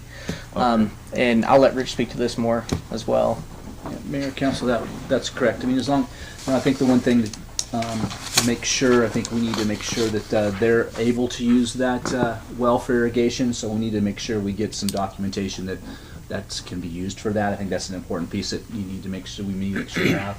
But it's kind of up to you. I mean, I put the 0.33. That was kind of from my looking at it to the 0.25. But I mean, definitely if something happens and they have to use our potable water for the irrigation piece, then we need to do something different with the EDU piece. So, Mayor, Councilwoman Garvey, do we know the cost difference between 0.33, 0.25, 1? Like, cost difference. I mean, guess. how much would one EDU cost per unit? One EDU for water is $2,450. Okay, so we'd split that in half. Split that Okay, however or a you quarter look or at it. whatever. And then wastewater is $4,200. So they have to do both. So They it's have to do both. it's almost $7,000. Yeah. Councilman McCain. Wendy, Yes, sir. I don't have a problem with anything here except the water EDUs. And the only reason I even have a problem with that is I understand they're smaller and everything else, but they will have stuff that needs watering. And I know every house has a hose bib outside for washing your vehicles, if nothing else. How do we know that people are actually using irrigation water to water their plants, flowers, or whatever outside, and they're not using potable water? 'Cause I know you guys aren't gonna be here. So it'll be gray pipe? Not gray pipe, what is it? Yeah, it'll be, yeah. Is that what it is, gray Yeah, pipe? it's, Gary, can you hear any of this? I can, you can address that. I believe that what we can do is take and provide a non-potable line. Well, I realize that. I'm sorry? No, go ahead, Gary, sorry, I didn't mean to interrupt you. So, if you ever used to go watch it, or if you not often, the only thing that Hiddleston put that pump in some years ago was, and we were supplying 13 homes at that time for the water, for the house, for drinking water, for potable again. There's a question. I don't know. I'm planning on having them going out there to test the amount of water coming through that well. They thought it may not be enough, may not be able to irrigate all 19 on it. So if that's the case, we'll find that out through Hiddleston with them going out there and testing. They'll have to come with the generator, do that test on it. If they find that, then what I would do is come back to the council and say, we would like to go in all the common areas. We're going to be going water by it. But if there's any plants that they have for there, they would be responsible and then probably. But I don't believe that's the case. I think that it would be good enough with what we had as much before, but they're, and some of those houses had, it was just not a single person. Being 13, we've never had the issue with a water shortage. But it does not make people that we have the issue just being non-potable. Councilman McCain. No, and to be honest with you, I mean, there were 13 homes on the same amount of land, and some of them had families living in them. So there was a difference as far as that goes too. It was supplying landscaping for all the houses for 13 homes and their water. So the difference would be with this. This is only going to be handling the extra. Wendy, I believe Councilman is going to clarify. That's fine. No, Wendy, I understand all that. I know how the plumbing goes in. I know there's gray pipe and non-potable water and outside hose bib for it, but you can have all of that there, but you know how people are. Well, this one's closer to what I need right now, so I'm just going to use this. So where after we already tell you, yeah, you can go to a quarter, but then we find out half of them out there don't care whether which one they use to water outside. Well, we can't go back and say, well, you're not doing it. I thought, I'm under the impression that all exterior water, Gary, is that correct? All exterior water is coming from the well? So unless they drag a hose into the kitchen sink. So you have no outside hose bib whatsoever on this then? Is that correct, Gary?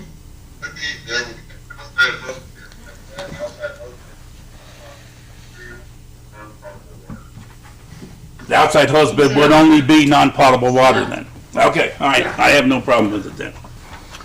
Mayor? Councilman Brennan? To follow up on that, I'm not a builder, so, but if their well dries up, or they can't use it anymore, then they're not gonna have they're gonna have to reconstruct everything to get pipes in to do potable water on their grass. Is that, Wendy, is that what you're saying? That Like, can all be done from underneath. They just eliminate one line and hook it to a potable water line. including sprinklers and all that? Most of it can just come out and tap in. It would be their risk. Mayor. But that's how we're asking them, or that's not how sorry, that's what they're asking us. Right. To just say, we will not have any type of connection or access to potable water on the outside of our homes. Right. Okay. Councilwoman And Garvey? it's possible. Okay, so my concerns with the EDU issue and the water is, first of all, if we do non-potable water on the exterior of the house, that's perfectly fine. However, 5 years down the road, the well dries up, then we have these people that may not be able to afford to reconstruct the entire underside of their house to get water. Not only that, are they going to be able to afford to come back and pay the additional EDU after the fact? So I just think that we shouldn't get in this habit of reducing our fees. Although I agree that this property is fantastic, it's going to use a well, great. That's what we want. We don't want potable water being used for irrigation. But I just think if we do that, then the potential for the long term could be really bad. And then Mayor? a lot of people are going to be asking for reductions. Mayor. Councilman McCain? Gary and Wendy, if we should approve this at a 2.5 or a 0.25 or a 0.33, what is the chances of putting together I don't like it, I hate the word, but a homeowners, what? Oh, association? Yeah, a homeowners association that, since this is there, you gotta have something, because everybody who buys a lot there has investment in that well. So then if that well goes dry, the homeowners have to drill that well deeper to continue their water of their yards. Yes, and we will be doing an HOA. Okay. Mayor? Well, that's how that's taken care of. Okay. Councilman Brennan? Bear with me, I've got a few points that I've been kind of holding back. Can you guys hear Gary? I'm not sure. I think he's on my phone and not with you guys. Hold on just 1 second. I'm gonna try to put it close up to the computer. Go ahead, Gary. I can hear you fine. They can't. Go ahead and speak. The HOA will be created for the common areas. So all the common areas are gonna have to be maintained. And they will pay an HOA fee for the maintenance of the common area property. If the well was to go dry, which could happen, I guess anything would happen. That well, those homes were there for almost 40 years before I bought the property. We bought the property 30 years ago. So for 70 years, it's been running off the well, and I don't remember if we ever had an issue with that well going dry. I don't know how deep that well is. I do know that most of that. It seems to me as though it was like 350 feet deep, but don't hold me to that because I've got a lot of luggage and control from my mom. I can find that out for you. So I don't think that there was an issue. But if there's an issue, the HOA then would have to, again, have a certain amount of money set aside in the event that there's something like that to happen. Somebody had mentioned it, how do they plumb? Well, all they would do is take a groundwater main and put a meter on it and hook it up to the main where the well is right now. So they would just bypass that pump and have the water coming from city water to all those hose bits and to the irrigation. I think it's a pretty simple, it's not a matter of us having to re-plumb the pump. No, you wouldn't have. It'd be a matter of hooking up to that, the main line that's coming from that well. Would that, but Gary, would that HOA then pay the difference of the EDUs? They would I need to. would have to, at that point, I would be out of the project. Okay. But I imagine that's probably what would happen. But again, there's a lot of benefits. Again, to be able to think that the well could go dry, yes, it could go dry, but there's a lot of things else that could happen to be able to destroy that property. Councilman Brennan. Yeah. So I don't know how to answer that. I just know that right now, our biggest concern is we're trying to, and quite honestly, this is our third try at this piece of property. And it's like playing baseball, strike, 3, you're out. And that's basically where we're at. We're trying to do apartment complex, we tried to do manufactured home development, and now we're to the stick-built development. And every month, prices keep going up and up on this thing, to the point that it may not be viable. So that's the reason for the fees. It's not a matter of me trying to be able to cheat the city out of the money. It's a matter of making this be affordable to the people. And as we had said, we were originally trying to come in under $200,000. Now we're at $235,000. At what point is it going to be to where it will not pencil? My question, does the city have any current ordinances in place about using non-city water for, no? Anything prohibiting that? No. Ordinance? Nothing prohibiting. Can I dig a well in my yard? I know, I'm digging, they already have one. That's probably not a very good evaluation, but there's no issues with that. Mayor, council, we have quite a few homes that are in this area right here that have dug their own wells a long time ago. And okay. Water their lawn with them. Is it also on what document is this actually called? The decision and recommendation from planning and zoning, page 3, paragraph 11B. Look, it appears as though planning and zoning did an assessment comparison on 5,000 gallons a day for a typical single-family home use. The correct assessment should be 5,000 gallons a month. It was a month. So is this a typo, or did they use the wrong assessment? They used a month. We were looking at it. We were looking at what a monthly water usage was. It is, okay. And so it feels like we're all honestly on the same page, and most of us have stopped talking about the actual development itself. I don't have any issues with that. I guess I'll put my 2 cents in on the EDU thing. Is what scares me the most about allowing a reduction in the EDU amount like this is that currently, present day, I mean, not every day, but our council is currently working through a restructured ordinance for EDUs. By granting a waiver of one, which Brock told me earlier has never been done other than a hotel, right, for a single family home. Add administratively, yeah. A single person home, I suppose, is that it's not a good time to approve a waiver of our current EDU structure when we're trying to rework it currently. My recommendation would be to allow us to work through that. We approve your development on 1 EDU per house, and if through the workings of the city council we change our ordinance, then at the time you pull your building permit, then you pay what is actually assessed from current ordinance. So I don't know how long away you would be from pulling your first building permit, but if we can work through our ordinance structure, then maybe, quite possibly, it might be cheaper than 1 EDU. It won't be cheaper than 0.25 EDUs, I would venture to guess. I think it's terrible timing to try to make a waiver when we're in the middle of rewriting our ordinance, because then it's gonna apply to everybody who wants it in the meantime, and I don't think that's the right answer. So really quick, what do we charge the RV park per EDU? They get a quarter.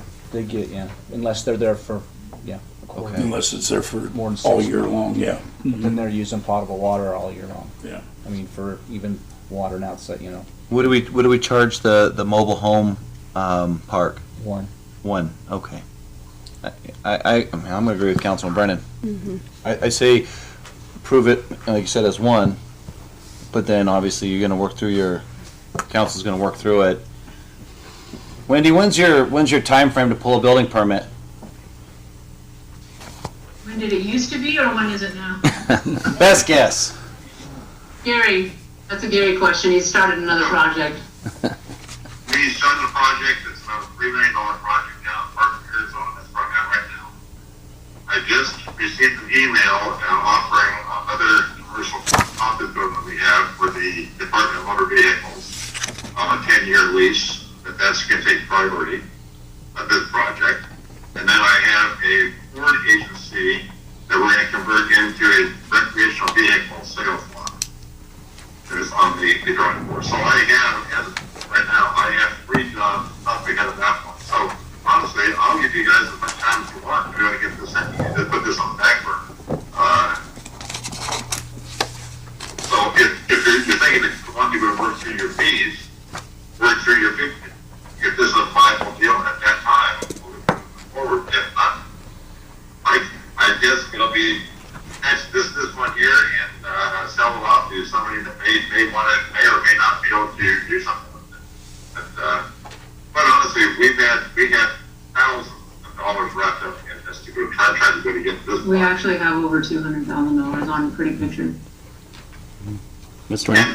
And plans. I mean, everything, all our research and plans but that's neither here or there. So the point is, we discussed earlier, Gary, you don't think that we can start this before winter? I mean, I felt that if we were gonna get the plans and get it approved and submitted for the model homes, I personally would like to start this summer and get the 3 model homes at least built before winter. That way we could sell off the model homes and as soon as spring hits, finish the rest of it. And I meant to get in 3 model homes and street and sewer and water and all that. So you're saying that's not gonna happen this year? Gary? Well, I don't know if it'll happen this year or not. One of my concerns is if we build a model home and if we sell off the model homes, people are going to ask, the first question will be, when will we be able to move to this house? Sure. So at that point, if we, depending on how long it takes to get to the model home on there, if I get these other projects, you have to understand. So, I'm sorry to interrupt you. I can't see the council members and who is speaking. So can you tell me who, I don't know who asked that, but what was your goal in that question to we can postpone this? Because maybe that's probably what your goal is. Wendy, I don't think they want to postpone it. They just want to make sure they can get through their EDU discussion and their new maybe ordinance changes. Approve I'm not speaking for them, but I think their thought process is approve it as a 1 EDU right now, knowing that it's going to probably change. Has the potential to change later. That's why they were just kind of curious on when would you want to start building, so then they can, I mean, they're working through their EDU discussion as we speak. Do you have an opinion on that, Gary? Because my opinion is we're in 2 separate places. I mean, we're in 2 separate states, so I can't ask Gary on the side. If we do this and it gets approved, am I correct in knowing that we have a year to start building? So if we get this approved and then we have 1 year, is that correct? Correct. So if we table it at 1 and then we decide not to build because the EDU fees don't go down and it doesn't pencil, then we're fine. How do you feel about that, Brock? What's that, Gary? Hold on, Gary.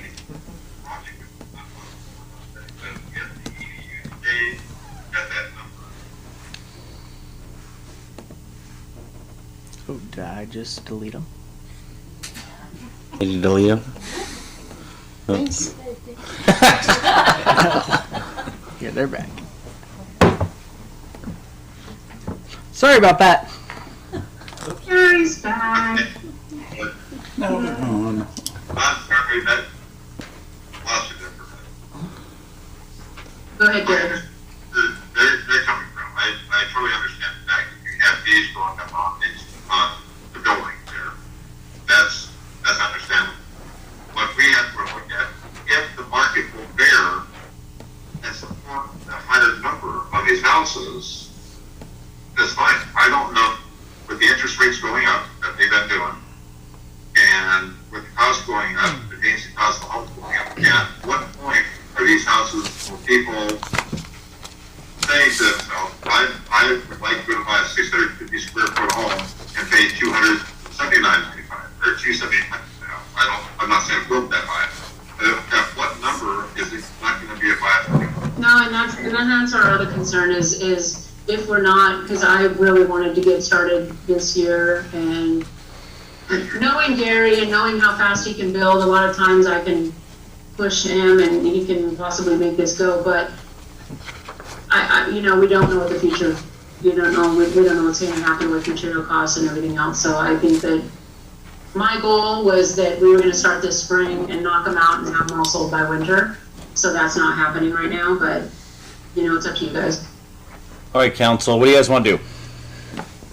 Mr. Mayor? Councilman Stokes. I wanted to address one thing, and that was the EDUs. If they're assessed at that 0.25, that would be assessing this entire complex at 4.75. If it was 0.33, the entire thing would be assessed at 6.27, which is a significant reduction in the impact fees. If we assess this at the 19 EDUs, we're talking $126,000 in fees. With those reductions, you're talking $31,000 to $41,000. We have to be equal with whatever we decide. I'm in the favor of doing it 1 EDU per unit, as is defined now, as we do mobile homes and everything else. Okay. Councilman Brennan? I make a motion to approve their development with 1 EDU, authorizing them to reduce the EDU if the ordinance allows it at the time they pull their building permits. Mr. Mayor? Councilman Stokes? Councilman Brennan, do you think you might be amenable to amending your motion to add in written contracts with the well use and the irrigation within this unit?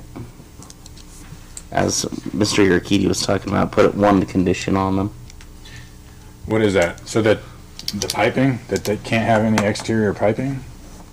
No, because we're charging them 1, they get to do whatever they want right now. Actually, that's true. All right. Yeah. Not amending my motion. Second. The motion and second, any further discussion? Hearing none, I'll call for the question. Councilwoman Garvey? Aye. Councilman McCain? Aye. Councilman Stokes? Aye.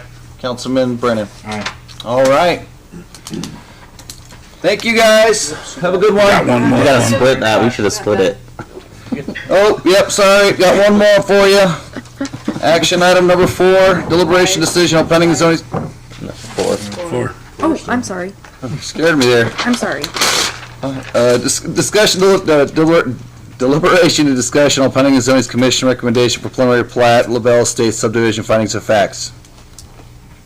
What do you council members, what do you guys want to do?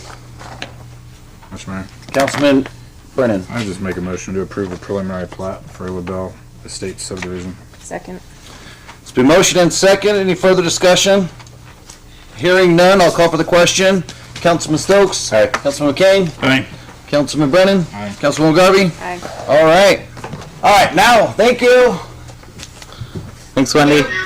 All right, number 5, EDU's update, funding, well 17, and what else did I have on there? Just water in general. All right. Mayor. All right. Mr. Mayor, this is just an off-the-cuff discussion. I keep looking at the levels in Anderson Ranch. Not only that one, but Little Camas, which is not full, long-time Mountain Home Irrigation District. And then the one thing that scares me is to date, I have sat here and approved 1,147 EDUs, which is very close to the 1,500 we have. I do realize that none of these are going to be built out in the next month, but it would be my priority to help fund well 17 as much as possible to get that in the ground and start even talking about well 18. And that would be if we're talking about growth here, which we are. I think we're going to be over 3%, 4 or 5% in the next couple of years.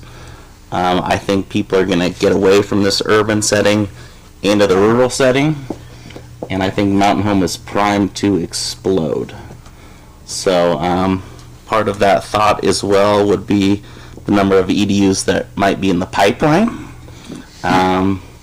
potential projects We've heard about April 25th. How many EDUs are we talking there, Brock? Give me one number. A couple hundred. Okay, a couple hundred.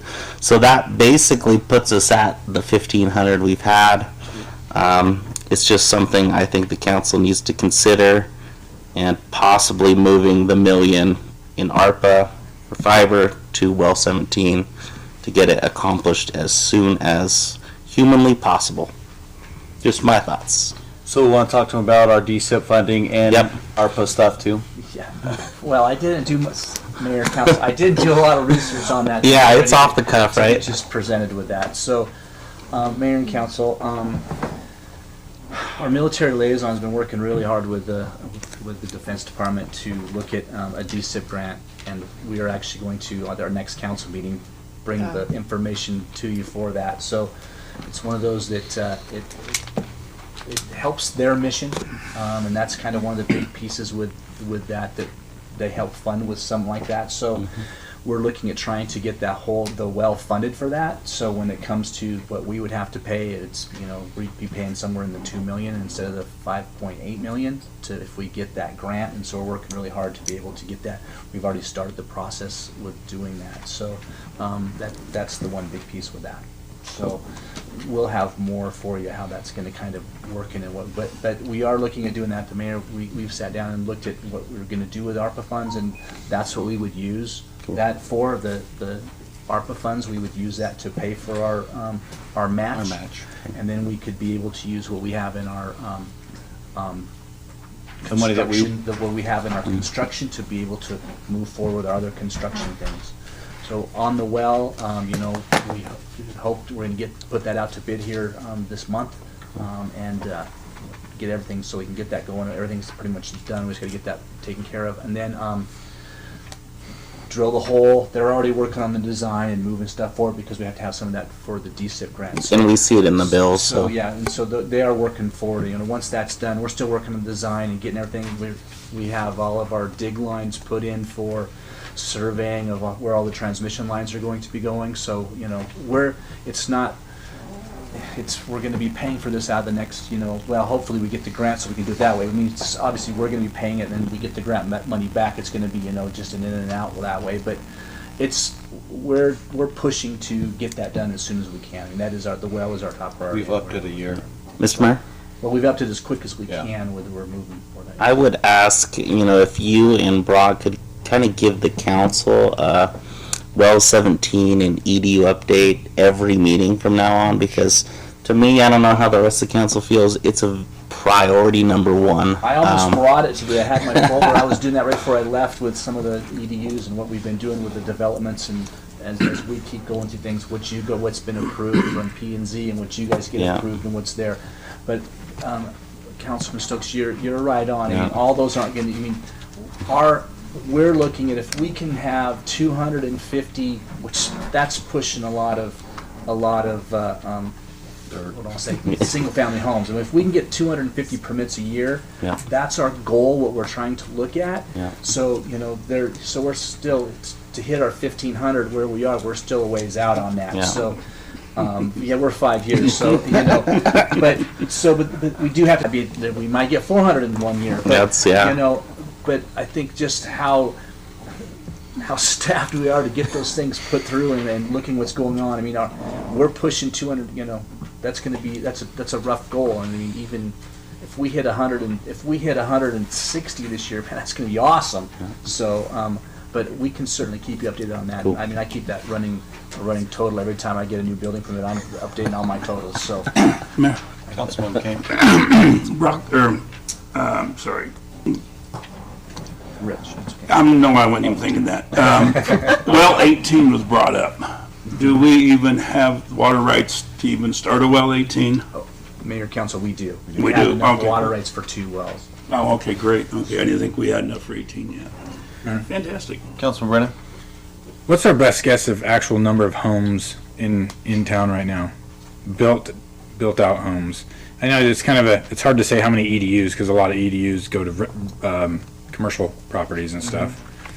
But built out homes, so like how many accounts that we have right now? How many residential accounts? Oh, I got don't that. have I do. Let me Councilman see. Brennan. I think, Mayor, I might have it right here, actually, and let me look at my notes. I try to keep these things up. I want to say it's, I have it on a different piece of, I do. I keep that up to date all the time, and I just didn't bring, because I didn't know it was going to be discussed today. So, we're... The mayor's got it here. I think this might be the right, this is the one that John Matthews gave me, so this was gonna be off, right? Because this was connects versus homes, right? Yes, I believe so. Connects is 6941. We got 40 commercial, or wait, sorry, parcels 6,284. So I think it's 6,941. That sounds like how closely to our accounts. I mean, obviously, some of those have more than that EDUs, but because So give and some take account might have, 7,000. some account might have Yeah. more than one. Give or EDU. take around, yeah. Okay. And with that, you talk about we're moving as quick as we can on well 17. What is like a true realistic time frame for not, I mean, don't think about money, like, and when we get the money, but if we had it all right now, what's the quickest that it can be online supplying water to our citizens? Drill the well hole this summer.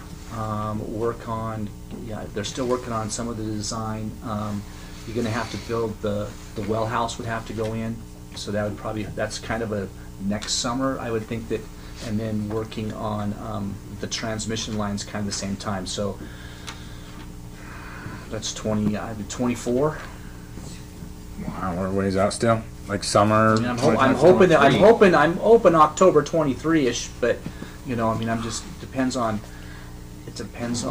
what we get for construction. And there's a lot of what ifs in that. So I think I gave it to you, the breakdown, and again, I didn't bring it. I gave you the breakdown of what we were going to do each year for different things and which accounts. So, but I want to say, I guess when I say 24, it would be the 23-24 budget would be the last thing we're taking money out. So, you know, that's kind of where we were. But And did you say we're projecting 250 homes a year? that's what we put in. That's what we were looking at putting into our. Was that it might have been a little? Yeah, that's what we were looking at putting into our revenue. What we were looking at were those. 250. I'm trying to do some math here real quick. That's going to be high, I would think, but. So, if we got 694 homes a year, that would be 10% growth. Am I thinking right? Terrence shaking his head yes. No. You're saying 600 homes a year? No. No, we factored in 250 homes. Building permit homes a year. All right, so 10%, right? 10% of 6,941 will be 694 homes a year. If I cut that in half, then I'm not the best math guy, but 4%. What's that? 4 or 5%. We were looking at 4 or 5% growth. Yeah. 4 or 5% growth. So 250 homes should be 5% growth. Seems a little low, but We've had a lot of years and that's high. So, but it just depends. We've had that discussion of what we wanted, and that was actually a discussion that we had with P&Z about impact fees and what they were looking at, what the growth was. So that's a big growth. What do you think Mayfield's going to do to Mountain Home? Yeah. That urban sprawl. I believe. True urban sprawl. So the Mayfield development, they still have a ton of hurdles that they have to get over before they get to the finish line. They are far away from emergency services. They got to get their school. Like, it's a lot of stuff. I think certainly, will it be competition for Mountain Home? Yes. But right now, Mountain Home is experiencing such a boom. Commercial follows rooftops. And I think Mountain Home is only going to get prettier and better over every year. My next recommendation, aside from digging wells, would become obsessively aggressive about our current water utilization, which would mean that maybe we don't have front yards anymore in Mountain Home. Maybe we go to watering schedules. We're also working on another plan for wastewater mitigation, Rainwater recharge. Yeah. So that'll be another thing brought to the council once Marty gets it a little bit more in depth of the scope of that. Councilman Brennan. So, gentlemen, do you think 347 homes, that's 5%? It's not a, what do you call it, a continually moving 5%, it's off the number we have right now. Is that realistic? 347 homes a year, every year? Oh gosh, No. I don't believe it's realistic, because what you have right now is everyone's behind. There's no labor. Their engineers are behind. It's taking longer for people to do their final plats. So projecting is just insanely difficult. Sure. If I saw that amount, I'm with Mike. That is. That's if, too high. if I was a betting man, I would not bet on that number. But around the 200, 250 mark, it's very plausible. So, We used, Mayor Council, I think for the wastewater plan that we just updated, I believe we were using somewhere about, I can't remember, I want to say 4.1%. That's kind of what we were looking at, what that we used. We wanted to be on the high side when we were looking at what we wanted to be able to design for wastewater, so that's kind of what we looked at. But so maybe 4% is closer, 3.5 to 4? that's where I think that's more where we'd be. And again, that's pretty aggressive. So if 3.5 to 4 is pretty aggressive, I'm sorry, I've been painting a picture this whole time. If you're tracking, but Ann Westcott is predicting 5% a year every year for 10 years, and we've just said that that's too high. Well, that was, Right. Mayor and Council, that was a discussion that they had at P&Z. So, I mean, we gave her the numbers that they were using and what we were trying to do. So, I mean, I think it's, I don't know, I don't want to say it, is it better to be high when you're planning and then you have that ready to go? Because if you shoot low and we miss that and it comes high, then that's where you're in trouble. So, I think that's where we're looking at for growth. So, I mean, again, you're sitting up there to make those big decisions, but when we did, I gave all the different. Keller did their wastewater one. I gave them all the different spots we're looking at growth for commercial. Over 40 years is what they were looking at with that, and that's where they kind of came up with those numbers that we did for wastewater. So. Mayor. Thanks, I don't want to hijack. So I think the other thing that we need to pay attention to as a council is I just spoke with Paula on the L2. We're at 5.19%. We only have 3% more to go before we hit our 8% max on new growth. So we have a lot to worry about, more than just, obviously water and wells, but we hit that 8%, there goes our budget. So When we does need, that reset? every year she does it in September, I think. And we're at 5.19% right now, based on last year's growth. So we have to pay attention to that as well. So, and we will hit imminent peril if we don't pay attention to our water or our sewer very soon. Yes. So, Okay. Let's move on. That's all. That's right. Thanks for having the discussion. I think Mayor, something important. can we have an update on this every meeting, just quick from you guys? Yeah. I know you guys are pretty good about this, but I think we need to hear it. Yeah. Do that. Cool. All right, we'll run down to recognized personality. Would anybody like to get up for a maximum of 3 minutes? Chief? All right, final comments, council. Like, what is he? Wait, Mr. Mayor, come on. Oh, come on down, sir. Well, thank you. Forgive me, I didn't hear. You're good. No, I'm relatively new. I've been here for about 2 years now, and I'm doing a project across town and on the west side. Can you state your name, please? Oh, Chris Wells. And and trying to assimilate into the neighborhood, retired person, been through a lot of different small towns in my life, been kind of avoiding the cities as much as I possibly can. But I'm listening to the people in the west side area that they really are getting confused by the speed in which they're being collected, in effect, annexed and so on and so forth. And I appreciate all of that. But there's some serious concerns out there. And one of the biggest concerns is a life-death scenario with I forget the village project and that intersection there that crosses the railroad tracks. And I really feel that whole side of that neighborhood is very, very concerned about life-death scenarios that are unintended consequences because we didn't spend the time to truly review it. I've been trying to find the impact study per se on that and try to catch up to what I think really needs to be addressed by the council and communicated to the people in that area. And, you know, they don't want to be sitting in their living rooms and hearing that whistle wondering if your children are coming home. You know, because somebody slid on the ice, the traffic impact, somebody's got road rage because they're hurrying to work and the train's there and they can't get across the railroad tracks. We've got a lot of other issues that I really feel that we need to kind of slow it down. And I'd like to take this time to request the opportunity to talk about this with the council members. Because, and I'm trying to represent the concerns which I've heard verbally out there. And I find it to be, you know, important. And I think we can slow it down a little bit. I love the project, but I think it's in the wrong place, or at least we need to spend a little bit more time looking at the real life scenarios that are occurring out there. And I haven't heard it in this chamber, but I knew. But I'm hearing it in the neighborhood. And then addressing all the other issues that you guys have talked about, budgets, water, percentage of growth, so on and so forth. Well, they're being seriously impacted out there by all of this. Their surface water's disappearing at an extremely rapid rate. I'd love to see the study of their surface wells and how far they're diminishing and how rapidly they're getting. A lot of it is so that we stop irrigating, we stop flood irrigating, we've kind of curtailed the water and stuff. And we're also in the middle of this drought.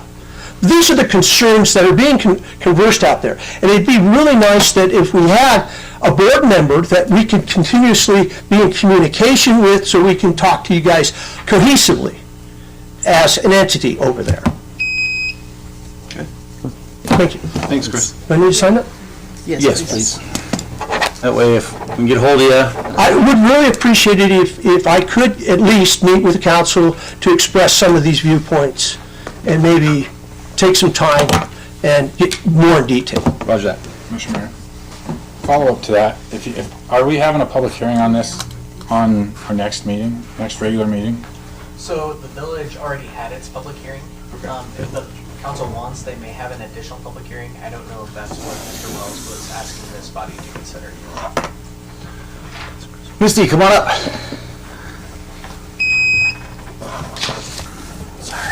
My name is Misty Pierce. I live in the Donna subdivision. I have spoken with numerous neighbors, as the gentleman before said, and I'd like to inform you guys and notify you guys. I know that, you know, you guys will get it next week on the agenda or your next meeting, but there was a lot of public concern about unintended consequences that will be created if this village is passed. It's a good idea. We need the apartments. However, the place is horrible. The location's horrible. They need more in-depth comprehensive impact studies for this development. It won't be an if, it will be a when an accident will occur, such as accidents at failed intersections of Haskett and Air Base Road, and then the railroad tracks on West 5th North. There's major traffic problems already there, and adding more vehicles is just going to create more congestion. Daniel, you live in that area. Those are all blind corners trying to pull out of our housing subdivisions to get onto 5th, and it's a catastrophe. Children are trying to cross at Haskett and Air Base Road. People don't stop for that crosswalk signal at all. I've had to literally drive my car across to let children cross that road because the light is flashing and nobody will stop for those children on Air Base Road. And I've almost got hit a few times. There's a no left turn sign. Truckers are always going over, taking left-hand turns into the S&P trucking. Last 2 weeks ago, Hyler, a boxed gasoline vehicle, semi, blocked the traffic. They slowed traffic down and impeded traffic all the way back to 3 blocks because they were making a left-hand turn, and they should not have been even coming over those tracks. Other concerns were hospitalizations, longer hospitalizations, because the ambulance had to take longer to get over the train tracks or had to reroute because a train track was there and they couldn't get directly to the village. The railroad has expressed its need for industrial zoned properties near their tracks. 5 years ago, when Mark Bryant was on the council, the railroad would not compromise with putting in another crossover. And it would have been up to the city's dime to pay for another crossover where the exempt is over by Sinclair. They did not want to open that up. nothing has changed since then for them to want to do that. There's also the fact that, if this ends up being a failed project, who's to blame for it? We would hate to see a failed project because there's just too many what ifs and when. When is the accident going to happen? When is a child going to get hit by a train because they decided to jump a fence and see what the canal looks like or see a train track? It's too close to both the canal and the train track. So I would like you guys to please consider those. I did email my concerns to the Planning and Zoning Commissioners. If you'd like me to, I can re-email you all those concerns. So, thank you. Anybody else? All right, Councilman. Got one more. Oh.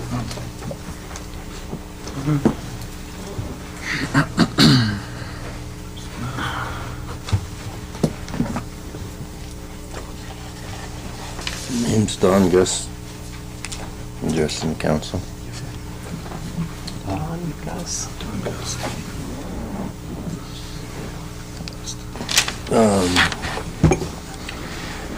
So how come, I follow a lot of like what she says, that is kind of a bad area out there. What's the matter with over here behind the city shop, or the city hall being moved over there behind where you guys are at now with the city maintenance shop? They're putting this place over there. How come? I disagree that, I think there was something happened there by the ag place. There's city sewer and water there. How come them guys, if you did build there, how come, what's the holdup in using that water out of the ponds to irrigate what, or whatever? Where do you guys get this well, whatever, 17 or whatever you're working on, whichever one it is, and you're building this holding pond or whatever? How come our fire trucks can't go out there and utilize that water? I don't think he's gonna perk in. I don't know exactly where that well is, for sure. But why can't they hook that to the fire trucks and make good use of it, water and something worthwhile?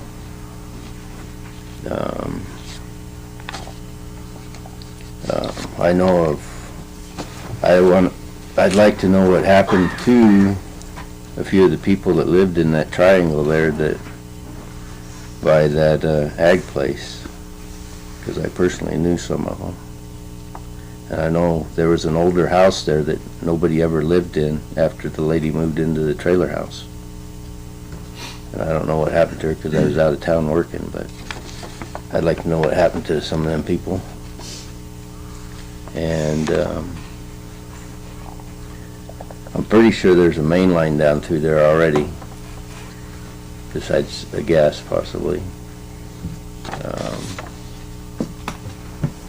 And you guys plan on jumping the canal there to get out on, whose road is that now? The state, the county, or the city right there where that is, over the canal? Is that in the county on Daniels now, or is that the city now? Which way is it? I don't know what canal. I don't know what count, yeah. The canal runs right by that place, by the ag place there. They're not, you can't go, they're not The going canal over. runs along 30. They're not going out on the highway. Yeah. There's no access from the highway to that property. There was. No, there's not. They're not utilizing it. So all the traffic's gonna be coming out on Daniels then? Okay. But what's the matter with over there by the,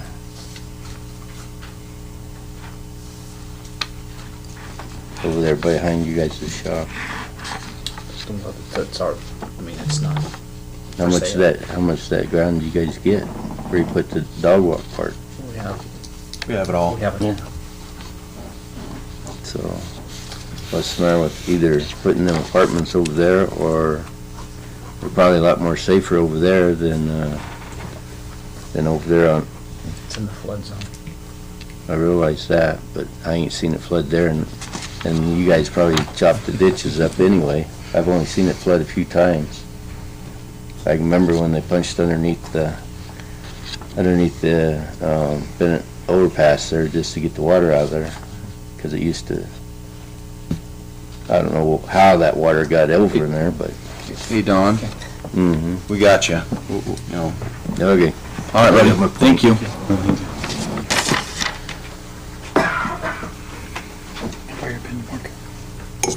Thank you.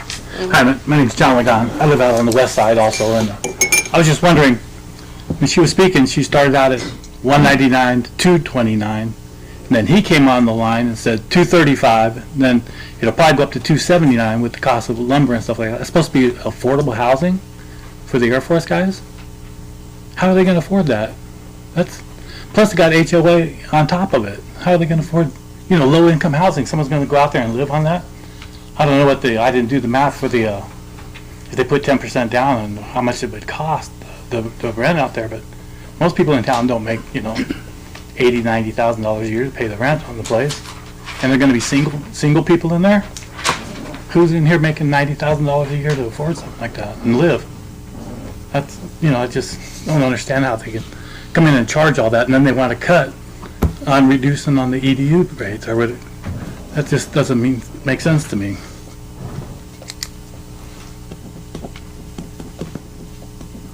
I'm done. Thank you. Appreciate it. Thanks, Sean. Thank you. Anybody else? Thank you. All right. Final comments, anybody? Council? Ms. Fair? Councilman Stowe? I'm glad we're having talks on EDUs, water well. I know there's some very interested parties about that, and it's very important that we get our stuff together and compromise a little bit. Roger that. Councilman Brennan? One of my parting comments, I guess, to talk to some of the citizen concerns is the railroad track safety has always been one of my peak interest items. I always felt like it is the single-handedly probably most dangerous thing of our town with all the hazardous materials that travels through. And that's why I kind of, some people will hate me for it, but led that effort to make that no left turn crossing over there by Taco John's to keep that flow moving. Because when you back up over the railroad tracks, you start to cause problems. So I see what you guys are talking about there. I've identified it in my mind a long time ago, but it's something I hope we can talk about as a team when the application comes before us. All right, meeting adjourned.